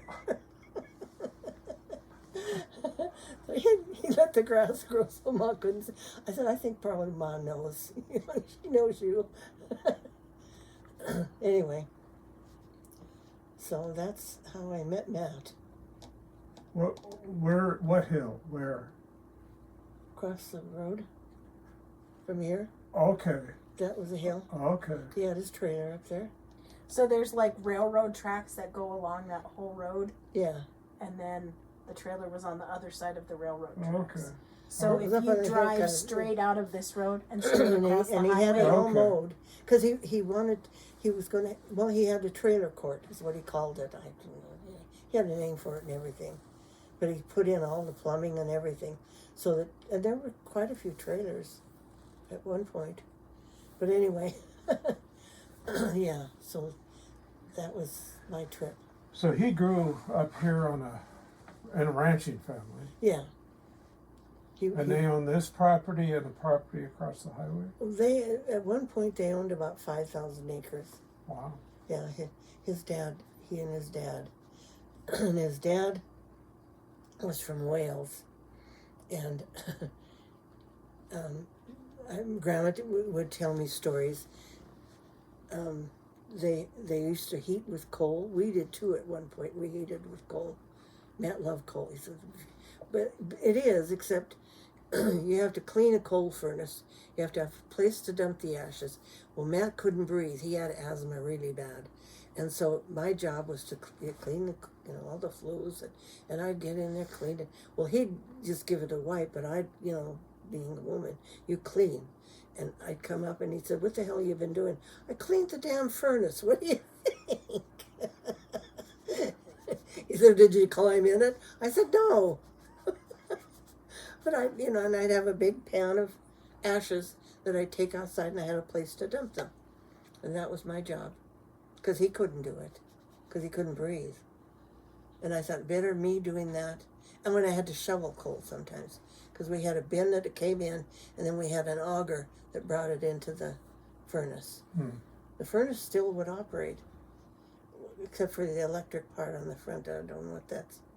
But anyway, somebody said, I can't remember who was working on he said, I would keep that's really good, because then we would heat water and then the water goes through all the hot water. Oh. And that's, Yeah. now we're heating the hot water with electricity. All right. which makes it unfortunate when the electric goes out, because Yeah. then you lose water and power and heat, Yeah. and your house becomes a very dark ice box. Well, it's better that now though, but when I had to shovel coal, that was. Oh yeah. That was, and they would order coal, and we have right out here on the side, there's a cement place. Well, there's a little opening there. It has a handle and everything, and they would come and back up and dump the coal down in there. And then I would go down and shovel coal. The coal chute. Yeah. Yeah.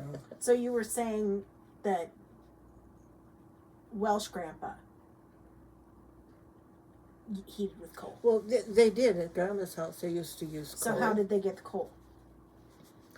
Well, there wasn't any, but there was coal in the river. And so Matt would go, they'd have a wagon and he'd go with his dad.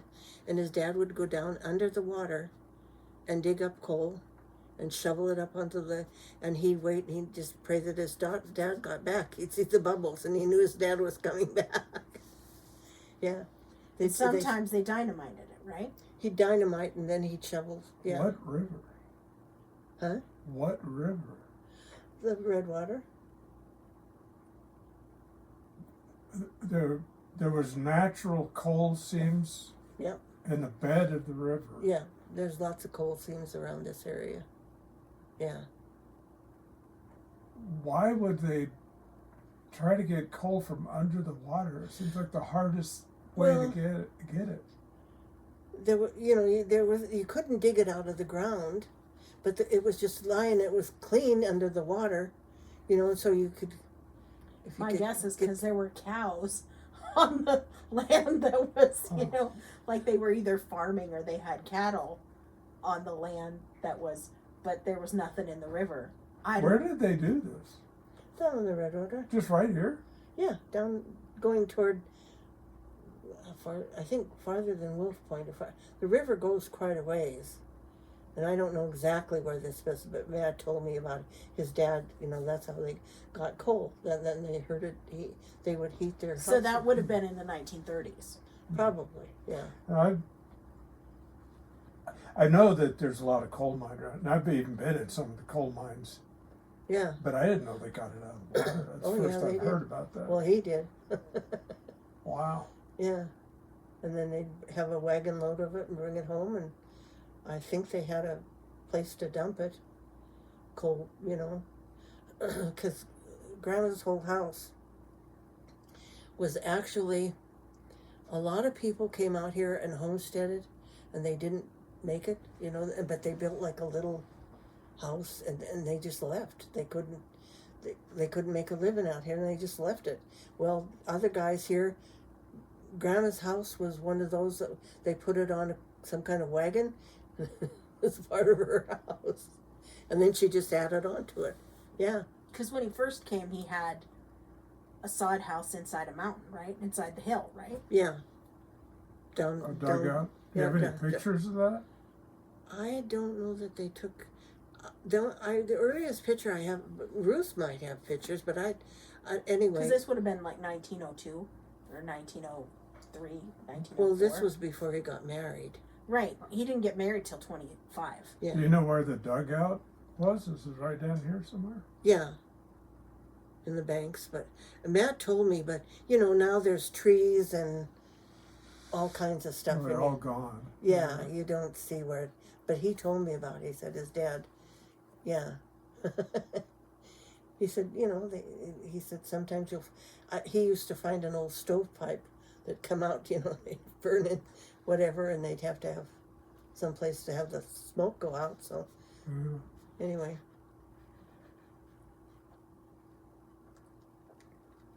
But it was, And how many times did his house burn? At least twice, right? I think so. He liked to, I think he would go by wagon to Glendive. I think, for supplies, and I think he even took cattle there, I think. But anyway, because I remember Grandma saying that she came and to the day, she said, we should have stayed in Idaho. Well, you're not, Grandma, you're stuck here. Just deal with it. So it would take wagon loads Grandma before said- the railroad. Before the railroad came Oh, yeah. Yeah, to Glendive. to Glendive. What would they ship? Grain Grain. and animals, cattle. Yeah. Yeah, Were they wheat farmers?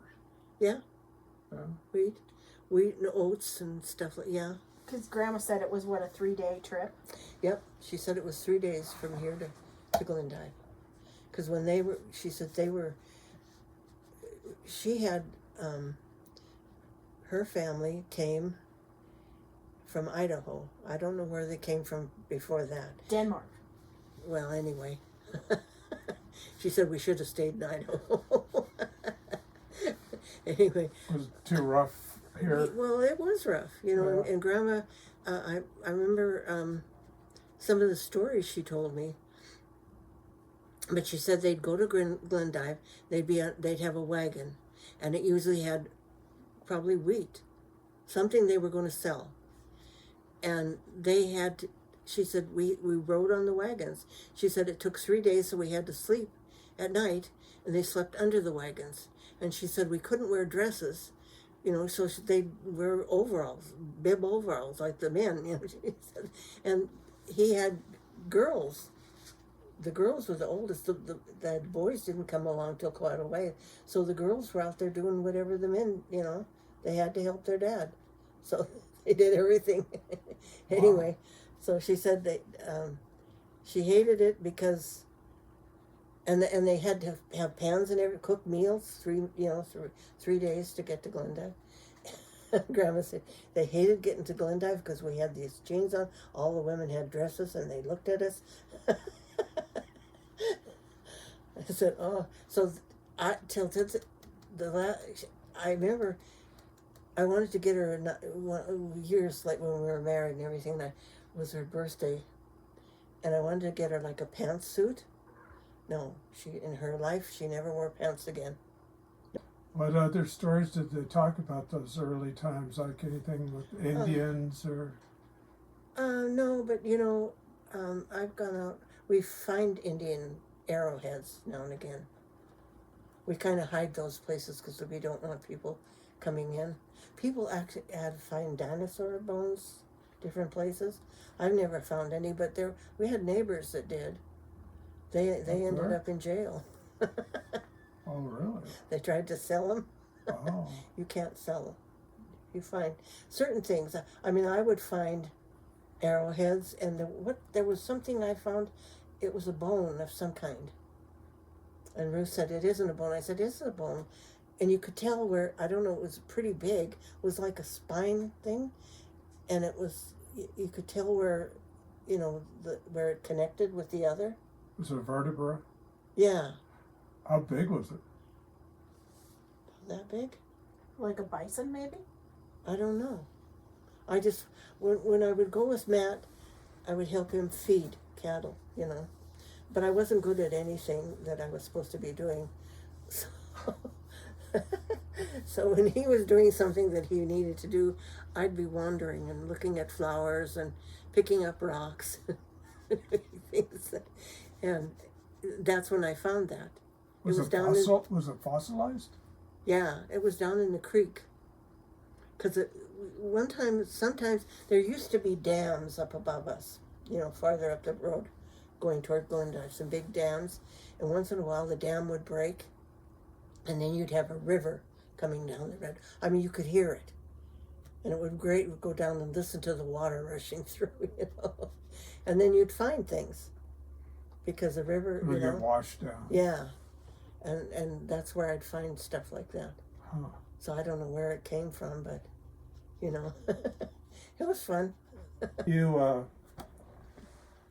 lived here in McCone County, and then you had kids, obviously. Tell us about that. Well, I had Mary, and Sean was just, because he was 40, I was 27, Matt was 18 years older than me. He was 46. He didn't think he'd ever get married. Well, shut up, buddy, we're getting this done now. You're getting married. I think he shocked everybody. Because I remember the day we got married, they were cheering in town. I thought, what is this? Yeah, they didn't think he'd ever get married. But anyway, we had Mary. And for, you know, as it comes to we had a hospital then, and we had a doctor, sort of. And anyway, so we're bringing her home, and I'm exhausted, and we had to go to Grandma's first. And he had to show Grandma what he'd done. And I remember, anyway, I thought, you didn't do it. God, you had a small part in that. Anyway, then we had branding. I think a couple of weeks later we had to brand. And I was helping Grandma. And I had Mary, it was just, baby. And I had her in on the bed. And I had a blanket under her and stuff. And I thought, well, she's safe. She was just a couple of months old. Or month old. And she was in the blanket. And all the guys came in. When we branded, we usually, that's how Grandma did it. When they were rounding up the cattle, and they came in and had a beer, and she'd have sandwiches for them. And then they'd go out and brand, and when they got done, then they had the big dinner with Matt always insisted that they have roast beef. Because, hell, that's what he was raising. He wasn't going to serve anything else. But we'd have salads, and then at the end, pies, and they had a grand time. But anyway, so he's the time for the sandwich. He comes in, and he goes in and gets the baby, and he had to show all these guys what he'd done. She peed on him. He didn't even care. He was so proud. And when he had a son, the next one was a boy, Sean, and we had a hired kid that worked kind of on us pretty often. And he came into the hospital and he said, "You know where Matt is?" And I said, "I have no idea. He's out on Main Street handing out cigars." Okay. Well, at least I had somebody looking after Mary. But he was out giving cigars around. Right on Main Street. Cars coming by, everybody got a cigar. He was so happy. He had a son. Huh. The third child got nothing. Like, nobody paid attention nobody got to a nothing. cigar? Oh yeah, she was. You You wanted to take her to school. Show the kids at school. I said, "No, I can't take the baby to school." "Why not?" "I could take her." "No, you can't take her."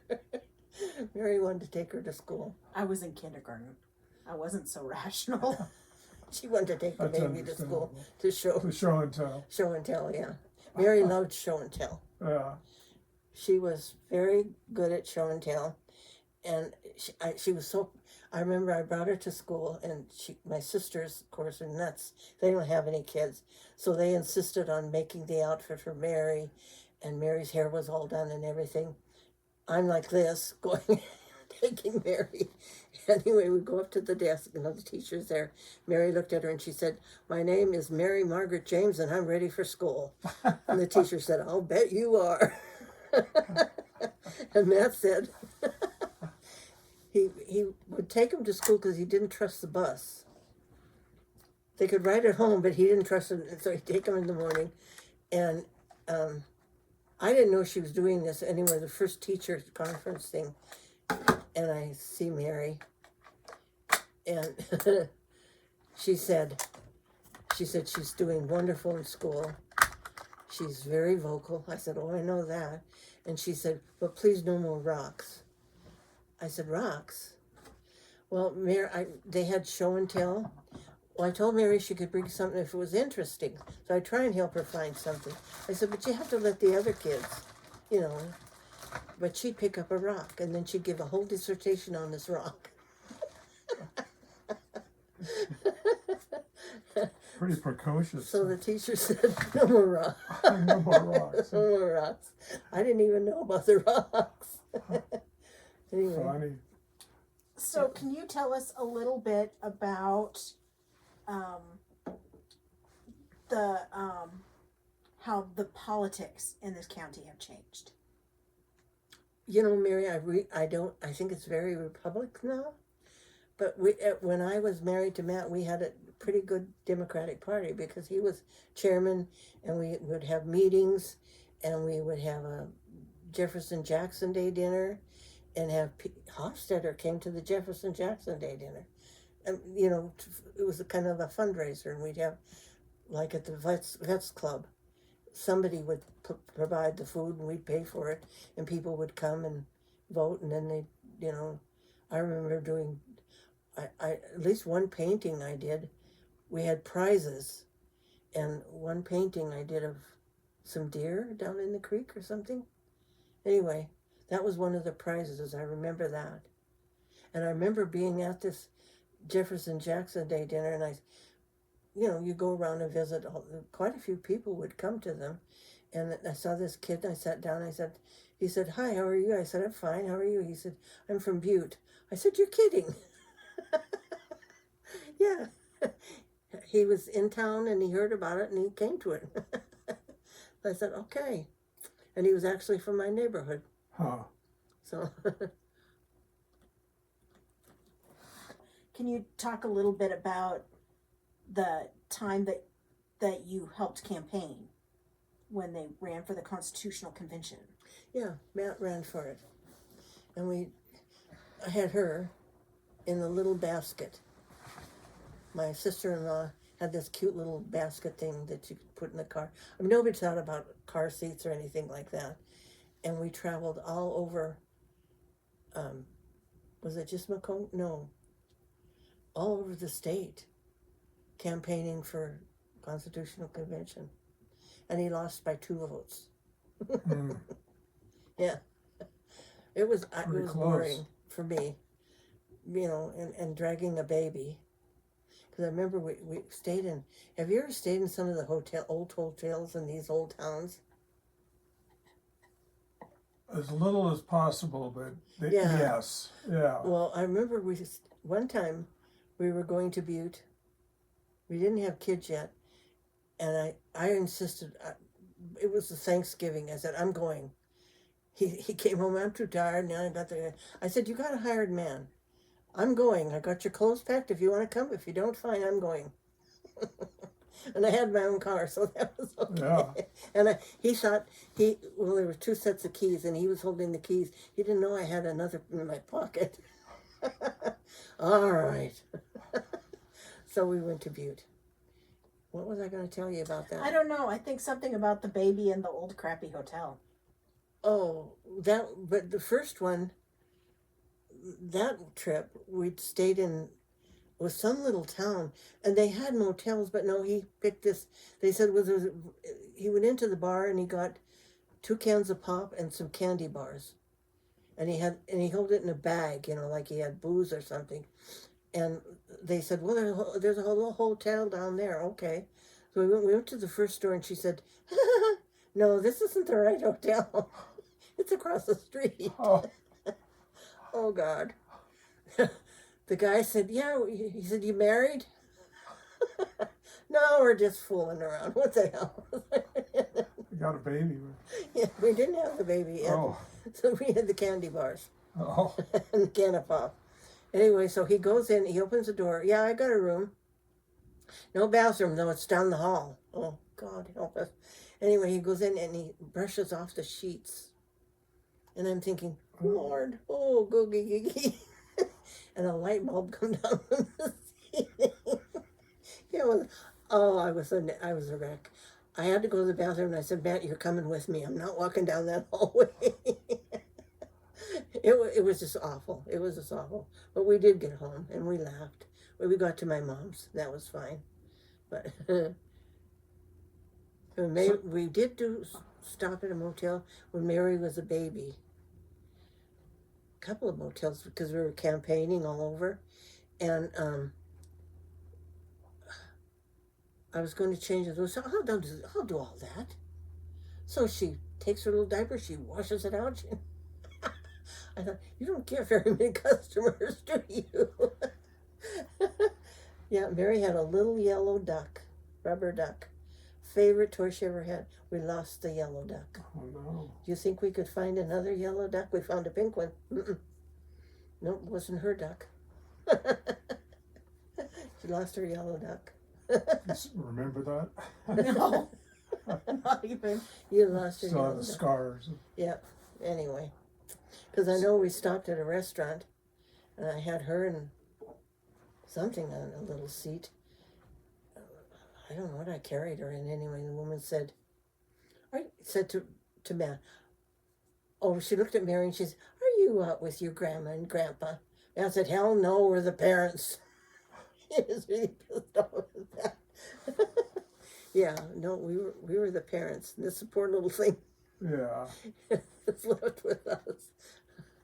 Anyway, Seems to me like now politics is really divides people. Like Oh yeah. Republicans don't like Democrats. Democrats don't like Republicans. Well, yeah, and What that was it was like always been that back way. then? Well, It was the same. They didn't, they didn't. But one time we had a Jefferson Jackson Day dinner. No, it wasn't. Matt was very active in our nursing home, because in the early days, his mother, old guys that, go on a ranch and couldn't do work anymore, and she would take them in and take care of them, and she'd wash their clothes, she fed them, helped them bathe, had a bed for them, and Matt said he just thought that was awful. I think he didn't, but his sisters didn't like it at all. So he decided, so we started the thing of making it, building a nursing home. And it took quite a bit, because I remember him flying. They flew him someplace to talk to somebody. And I know a representative from Montana helped us. And somebody else helped us. Was that Melcher No, I can't remember. or maybe Max Baucus? No, it was a Republican. Mm.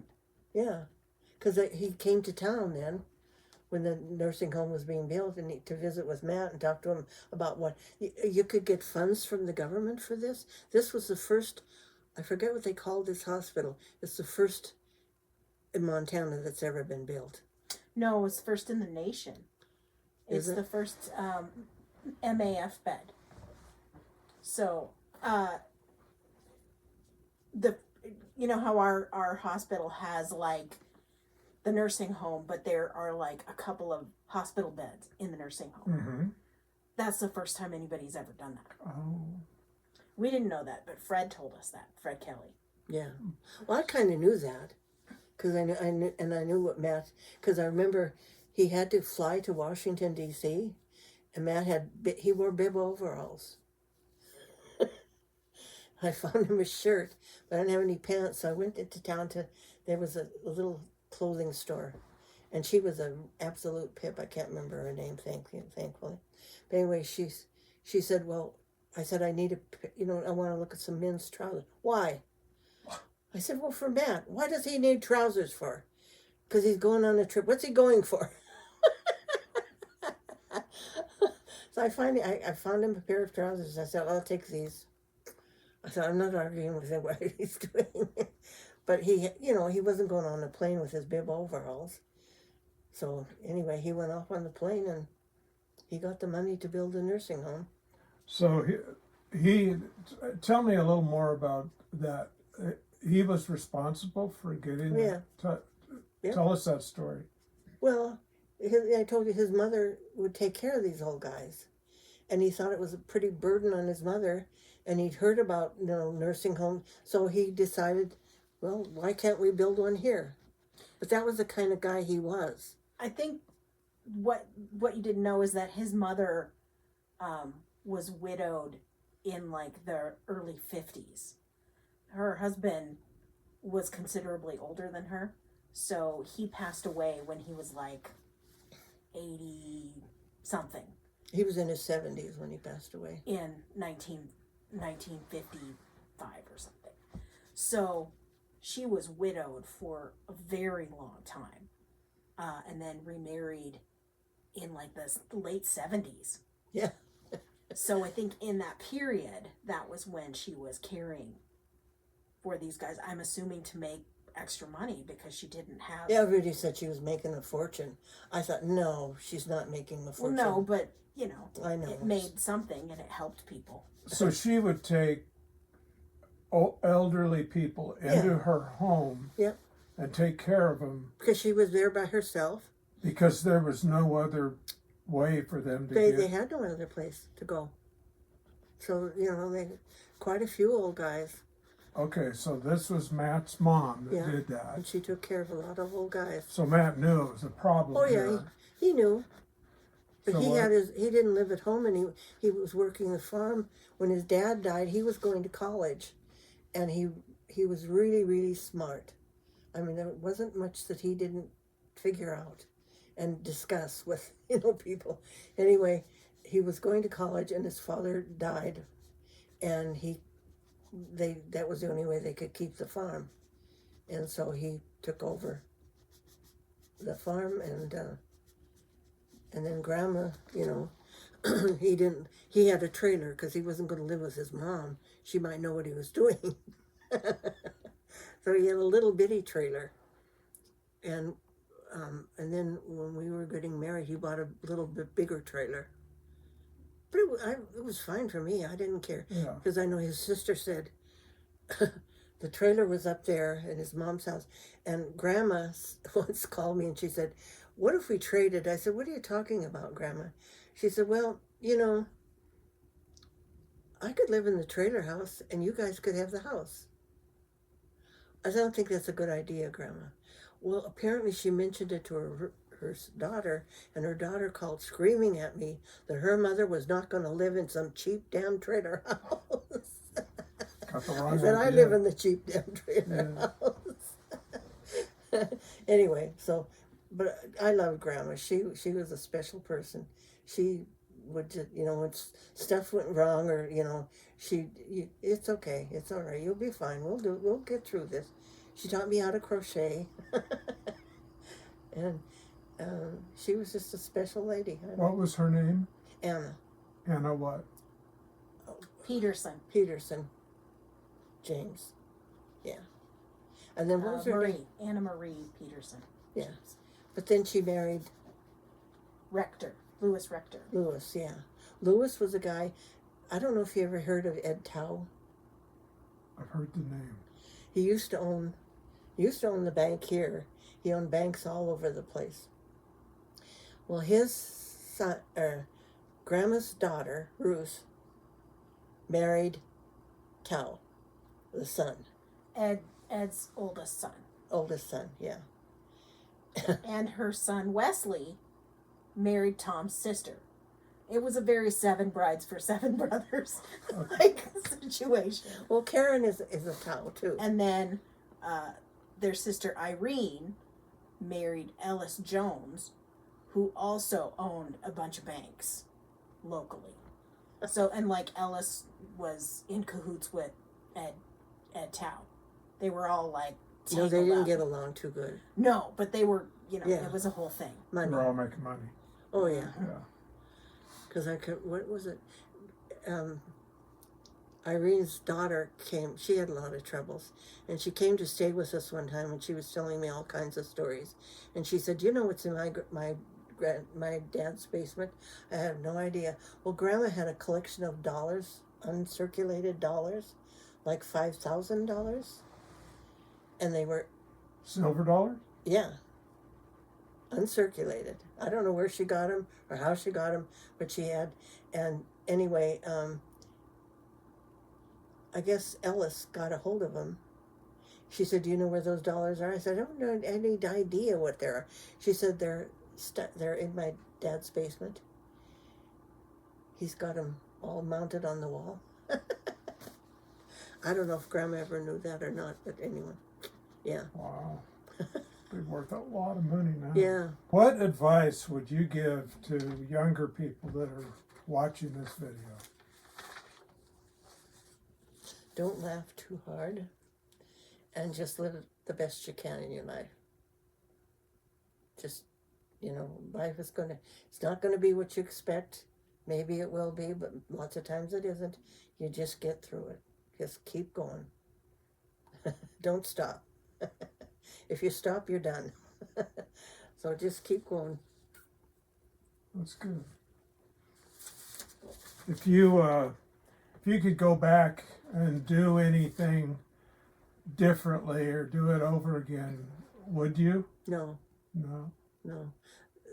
Everything you do is, some of it's good. Not even dating that cool Hungarian guy? No, he was a pain in the butt. But he made you paprikash and goulash. No, he made some kind of chicken. Paprikash. Well, I don't know what it was, but I never could. Yeah. I was going to college, and this guy his name was, anyway, he went by Bill, but his name was Baron, something like that. He was from Hungary, and he was a kid that came. We were both from Butte, because I don't know, he had come, some of the Christian brothers took in a bunch of Hungarian kids when there was something going on in Hungary, and he was one of them. I think it was when probably when the Czech Revolution happened. The uprising, I don't know. probably. But anyway, and I think there were some people in Butte that helped him. And I don't know. But he was good looking? Not particularly. Oh. Why did you bring him up? Because he's cool and Hungarian. His name's Baron. What more do you want? And he made good chicken. Yeah. I've tried to replicate that chicken and I can't.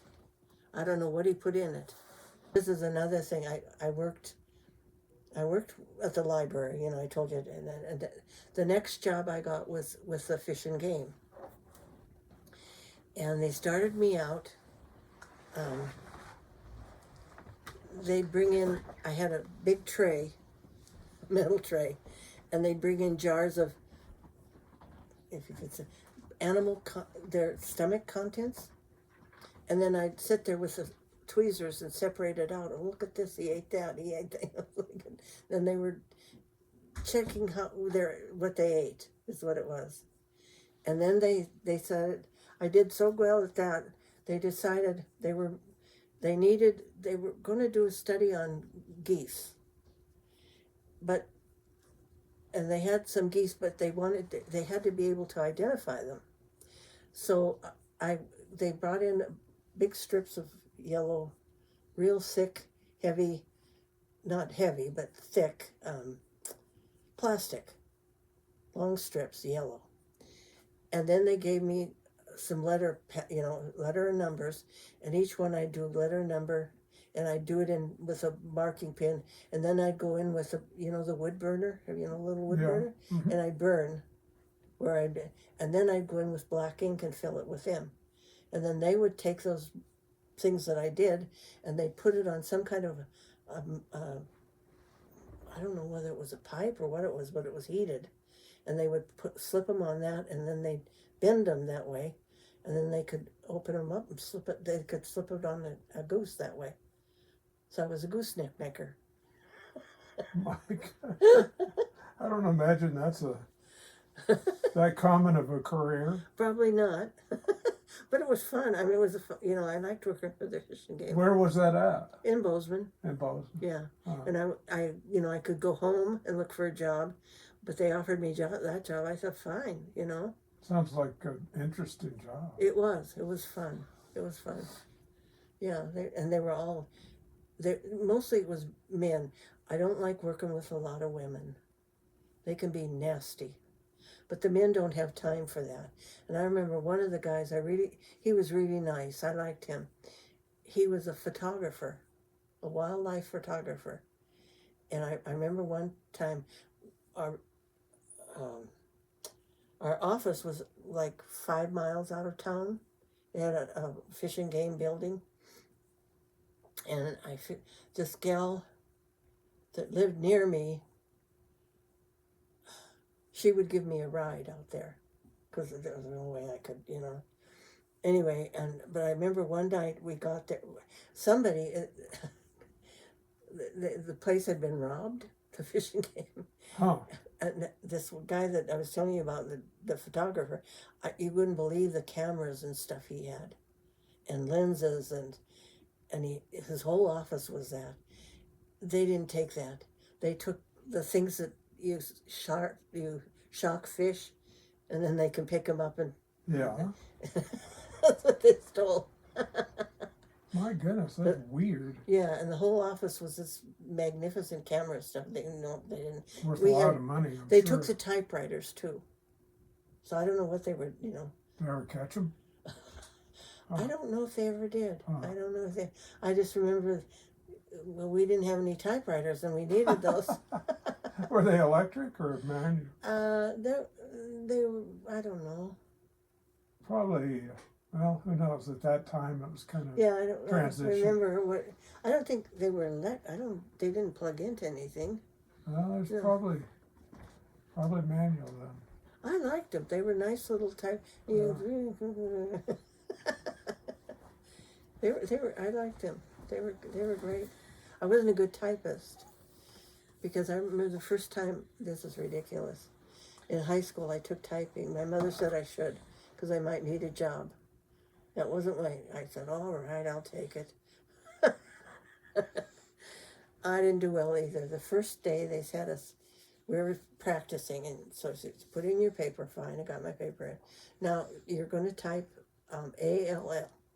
Well, I didn't get my fingers on the right keys, so my whole page said ASS, and I had to turn it in. Anyway, that was not good. Funny. Anyway, but the So- fish, I love the fish and game thing. Were there any historical events that you felt like impacted? When Kennedy was assassinated. Whoop. That just broke my heart. And then I went back, I was home for some reason, and I went back to school, and then Martin Luther King, and I sat at the table and cried. I couldn't believe what was happening to our country. Because, at that time, we had a lot of kids coming back from Vietnam, and they were a mess, absolute mess. I forget what you call where you eat. I can't remember what they called that. It was like a dining area in the college. Oh, like a Cafeteria? like a cafeteria. Yeah, it kind of was, yeah. But it was a separate building. Canteen? And that's all, it was just food, Anyway, and they'd be sitting on the floor, totally out of it, and I remember going out with guys that had their number called and they were heading for Vietnam. And I thought, oh God, this is just tragic. Yeah. Sad thing. Yeah, I remember that. I watched the whole thing. Well, I was home then. I guess I didn't go back to, why was I was in college then, was I? Yeah, because you said your professor made a joke about Kennedy and half the class got up and walked out of his Yeah, class. he said they deserved it.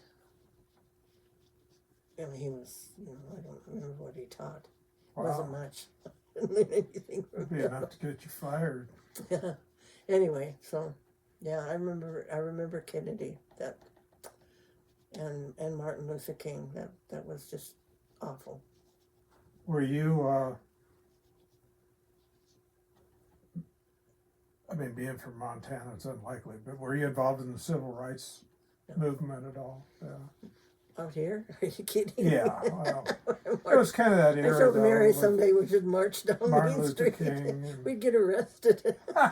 You'd probably get shot and maybe get arrested, but No. it used to be that, it was kind of safe to be a Democrat. And yeah, you were a different flavor of weird, but people were okay with it.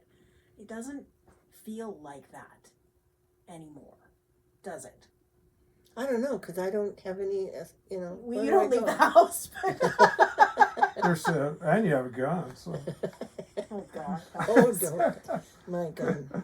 It's an I antique. can't believe it was in the drawer. Mary, it's an antique. I'm not Sorry, going I to shoot keep anybody. bringing it up. I don't know where the bullets are. Oh, God. There's no bullets in it. Sharon loved it. She wanted to keep it. I wouldn't let her She's have welcome to it. it. I wouldn't let her have it. All right, what else we got? What about any good weather stories? Oh, yeah. Blizzards, tornadoes, thunderstorms. Well, we had all of them. Any Anything really good? eventful? One time I remember we were branding, and a storm came up, and we had to finish the branding. I came home. I thought a lot of people lost their windows, hail, and I don't know what all else. We lived in a trailer, and I thought, oh God, probably, some people actually the wind was so bad. I remember one young couple, they had just, well, I guess they hadn't staked the trailer down or something, picked it up and rolled it around a couple of times. Wow, I'd wake you up. Yeah, and fences, I remember that. We were not, the wooden fences were like somebody had polished them. That was the hail. Yeah. Wow. Well, the tornado hit the house. I'm on the phone with her, and she's like, I think we're getting a tornado. Huh. Well, And I opened the door. It took the steps off the front of the house, took the dish off the front of the house, ripped the roof part off of the house. Like, Oh. Well, I did. she's on the phone with me like, I think there's some bad weather. Tornado. I opened the A door here, cow's and it's flying just, by the window. it was. I turned the light on, which was good because the steps were gone. Wow. Yeah. It was at night. Yeah, Wow. because if I'd have stepped out, I'd have broken my neck or something. Because it's a cement pad, and then the steps are on a cement thing. Just took them away. It took them. The steps were some. I don't know. We had to rebuild. What year was that? Oh gosh, I don't know. Would have been 2000 and probably about 10, 15 years Oh, ago. not that long ago. No, because it was before you had your. Was it before you had your pulmonary embolism? I don't remember when I had that. I wasn't Was awake. it before you had to come live with me, or after you had to come live with me? Oh, it probably was before Mary. Did it sound like a freight train? There's Well, yeah, it was, but we've had storms and you just didn't pay any attention to them. But this one, and I didn't pay any attention. I mean, it was bad, I could hear the hail and everything like that. But then I opened the door and there were no steps, and I turned on the light, thankfully, and there were no steps. I thought, wow, Wow. they were somewhere over here. Anyway, Yeah, Cal, Cal Hogan? yeah. He showed me a picture of a tornado that he took above his house. Oh, wow. About that time, I wonder if it was that same. That was a bad one. Yeah. You know what I found the other day in one of the drawers? Your dad's camera. Hmm. And I think there's film in it. Should get it developed? I don't know where you'd get it developed now. You'd have to you mail can- it into. Yeah, there's places that'll do it. Okay. Yeah. Yeah, there's film in it, but he had a nice, he actually was kind of interesting. When he was a kid, he was interested in photography. And Grandma her house was little corners. Well, he made a dark room for himself in some little corner. And he actually developed film. Wow. His class was in 1940 something. His class, he developed their pictures for their. Oh my Yeah. goodness. Wow. He did a lot of. He liked photography. He. Did he take a lot of photos of McCone County? I don't know exactly. Probably a lot He of had photos of Grandma had an album. She had 2 or 3 albums of pictures, and Ruth took them all. Is that why he was showing you pictures when he first met you? Well, I don't know where those went, but wherever, but. He liked photography way back then, though. Oh yeah, He was showing you pictures. he was. Yeah, I'm sure he took them himself, and probably, film, whatever you call when you make the film, developed them. I'm sure he did that himself. Huh. Yeah, Huh. he was a very. He could be abusive, abrupt. He'd tell you off in a second if he felt like it. I learned to tell him off for it back. No, we survived. Anyway, but he was interested in all that kind of stuff. Everything. I can remember when Mary, I think it was Mary and Sean. They were just little. And he had come in, and he had a big book out, and I forget what it was about.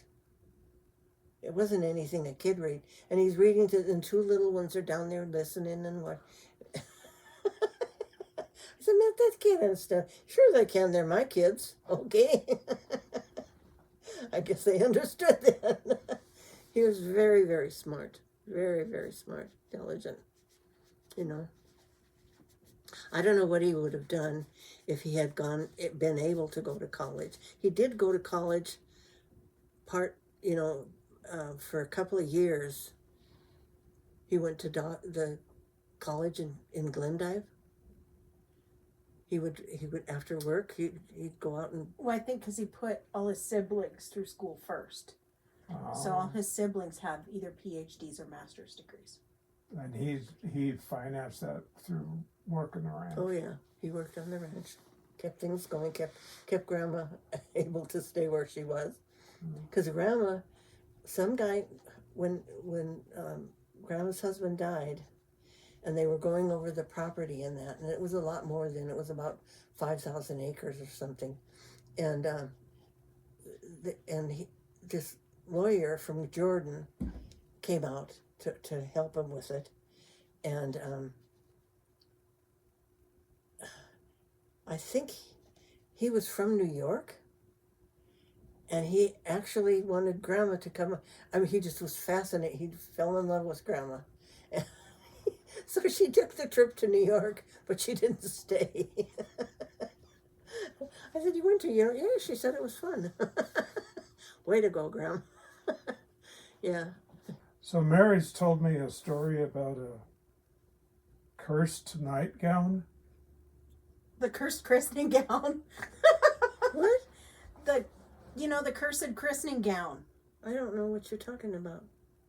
When she came from Ireland, that she had the trunk and the gun and the cursed christening gown. And I thought you were like pulling my leg until we went to Joan and Friends, and Joan and Friend were like, trunk, gun, cursed christening gown. The one that Cousin Dee tried to use, and then... Oh, the baby died. Yeah. Well, it was a family, really, an old-fashioned, and she lived out on a farm, a ranch. I don't know how two redheads ended up, but we did. Anyway, and she was, I think she lost one or something, and they used the gown. Well, no, the baby died anyway, and they said... Well, I think... She asked for it, because she was expecting. She asked, could she have the gown, because it was, I didn't know about the gown, but somebody knew about it. Anyway, and so I think they mailed it and to Nana Sue said no. Nana Sue, Mom's mom, said no, that gown is cursed, you don't want it. And she's like, I don't believe that, I'll get it cleaned, it'll be fine. She took the nightgown, the christening gown. What happened was she was like 8 months along, and she fell and lost the baby. So the gown came back. I don't know where it's at. Is it Joan and France? They told me. They have it? Yeah. They said I'm the single person that has no children, so I inherit it after they die. Oh, goody. Don't pass it on. I don't know if that's what you were looking for, but that's I think that's the story. that's the story of the cursed christening gown. Oh, yeah. Well, that could be. I don't know. They never offered me any. Well, Fran did, because my sisters have no children, and so they just doted on mine. I was expecting Mary, and I had more little gowns and things. They were sewing like crazy. What did I get to do? So we had all these cute little gowns they made. Oh, nice. Yeah. So when you had children, was there a hospital, or did you have a midwife? No, it was a hospital. Oh, okay. And I can't really say much about the doctor because it's not appropriate. But I mean, I had 3 kids by him. This county has always been medically dodgy. Challenged. Yeah. Like, it's hard to have a doctor. When you do get a doctor, like that doctor may have been a Nazi. And I'm not joking. Like, he had a picture of somebody in an SS uniform on his desk. No, it was on the wall. Okay, on the wall, sorry. Like, We were going to go in and He take a came- picture of it.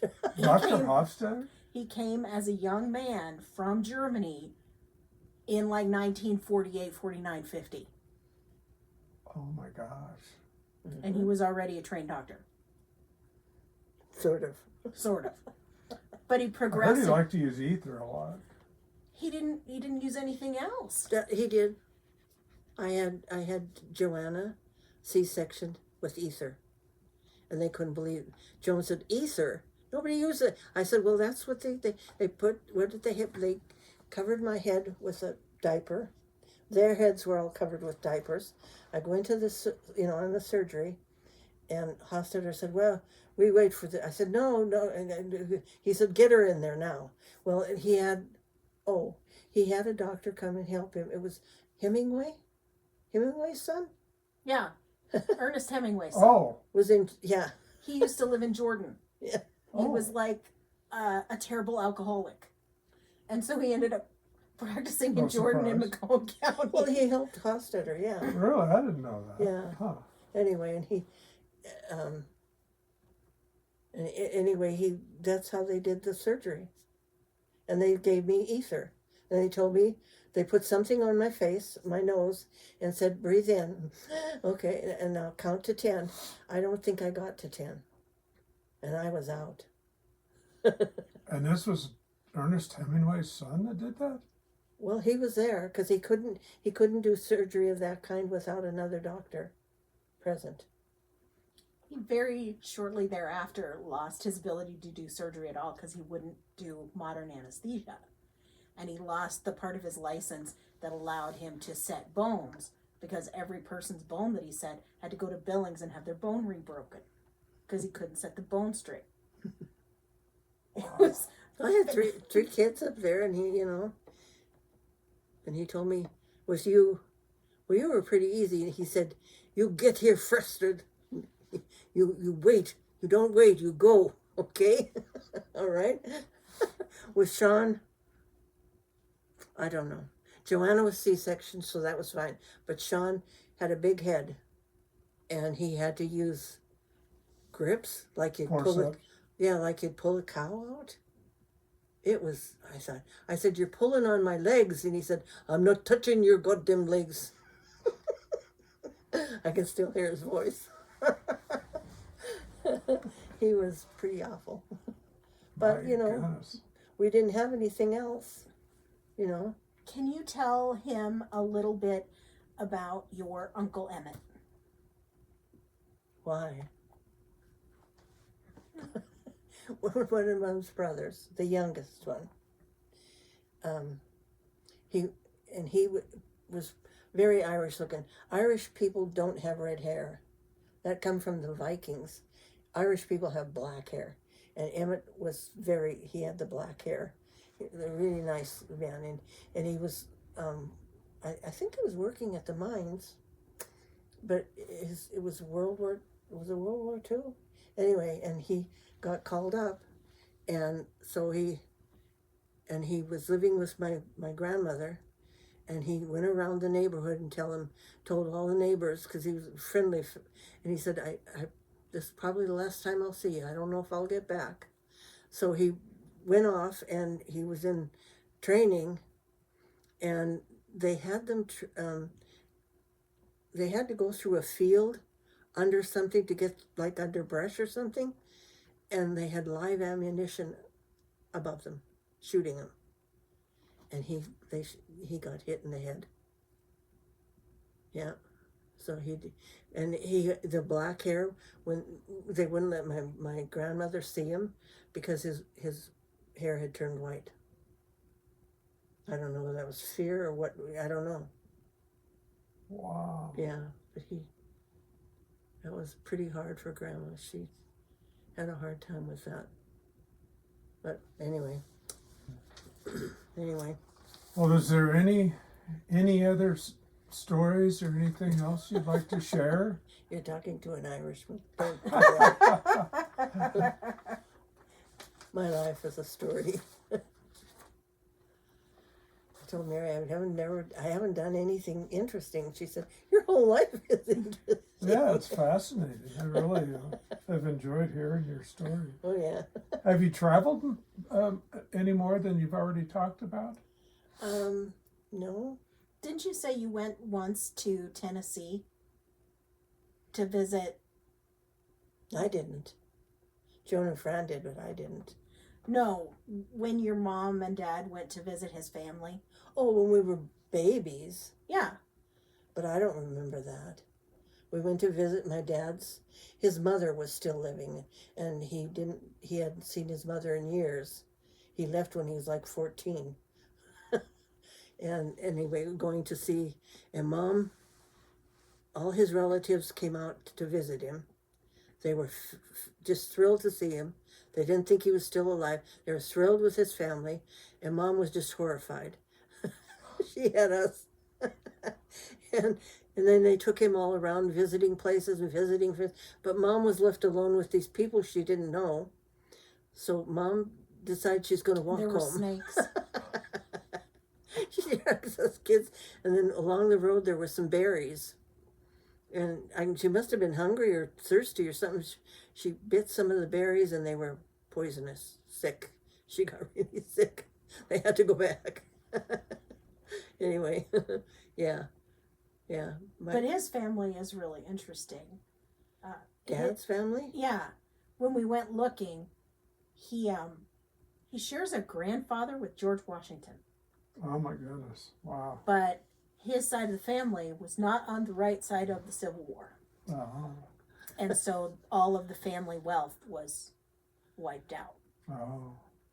My dad would never talk about anything like that.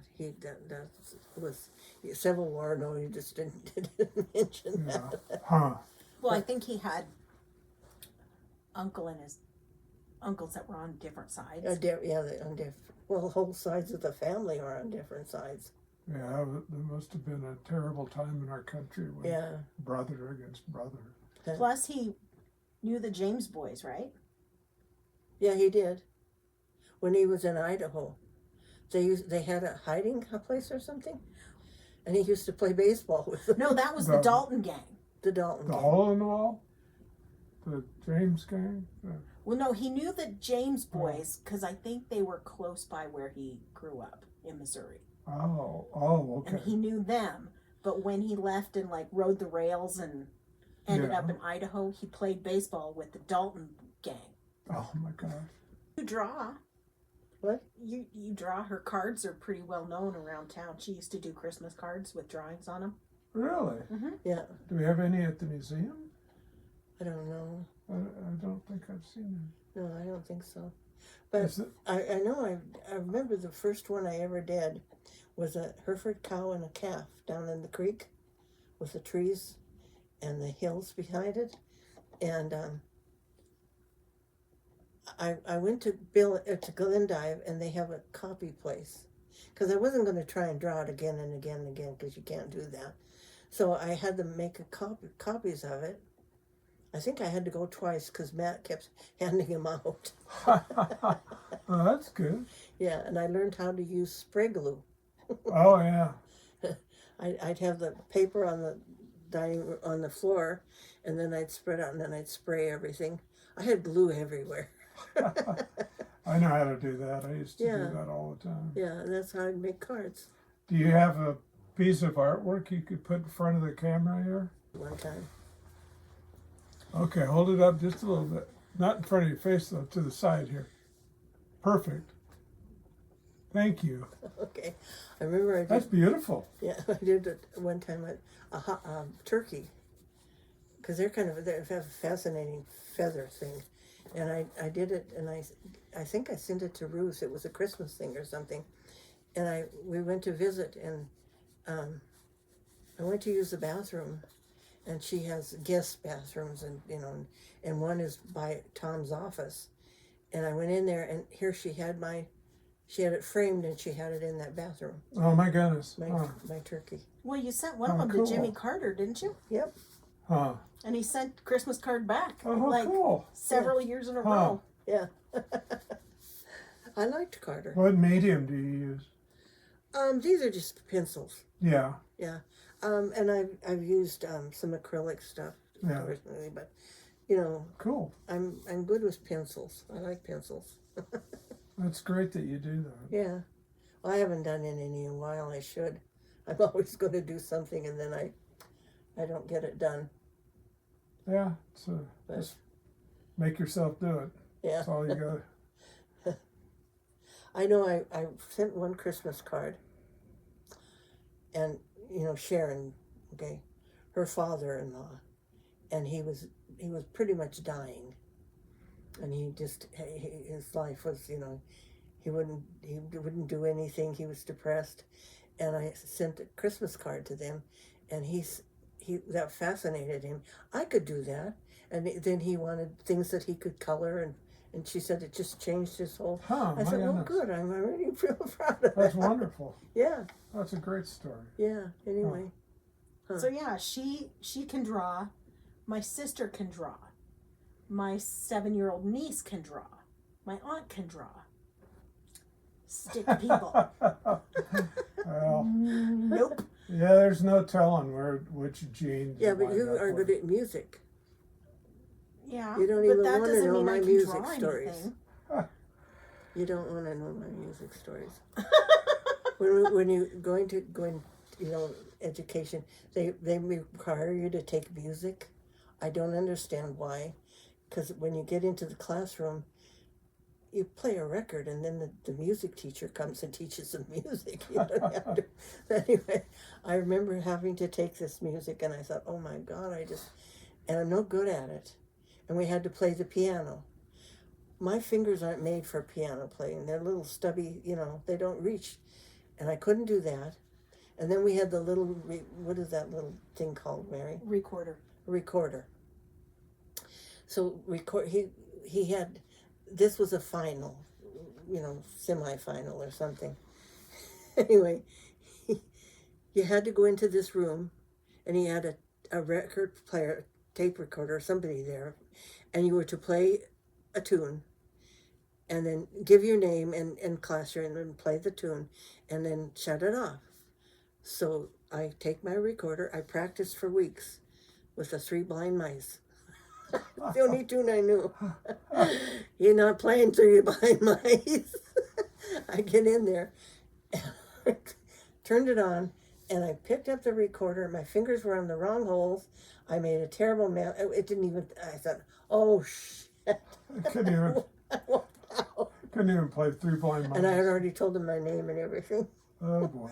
And I did so bad in that class, I decided, well, there's got to be something I can do to impress him. So I made puppets that actually worked. I mean, they were on wooden, and I made the whole thing. And he was so impressed by that. And I sang kind of a little song to go with them. And he gave me, I think he gave me a B+ or almost an A. He said, I've never met anybody that was so bad, but you did good at this. I think he passed me and gave me a B or something. I don't know. Oh, you worked your way out of it. Oh yeah, That's good. she's not musical at all. No. If I try and play a musical, she'll say, "Are they singing through the whole thing?" Well, I'm not music. Although you did like Hamilton, I did like that, yeah. But I just, you know. did I'm not like Wicked.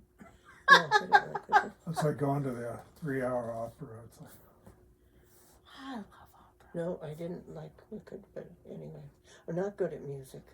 Not at all. Anyway, wow. so that's my interesting life. There you go. Well, it sounds like you've had an interesting life and you've I'm enjoyed exhausted. it. You're still laughing about it, so that's a Well, good you sign. have to, if you can't laugh, you know, half of life is laughing, and really, Yeah. you don't have any control over it. Well, it seems like you've enjoyed your life. Yeah, I've had good kids. I've enjoyed that. That was good, most of the time. What are you most proud of about your I life? think my kids, Your kids. they're great kids, yeah. And that I'm still alive. I think they sent a thing around at Christmas or something. They do something. Sue Good does something, and you had to say what you wanted. You know, they wanted your size and all this goofy. Then they said, "What if you could have something in your life that you can't afford? What would it be?" I said, "A few more days to live." Good answer. Sharon said, "She's going to laugh at that."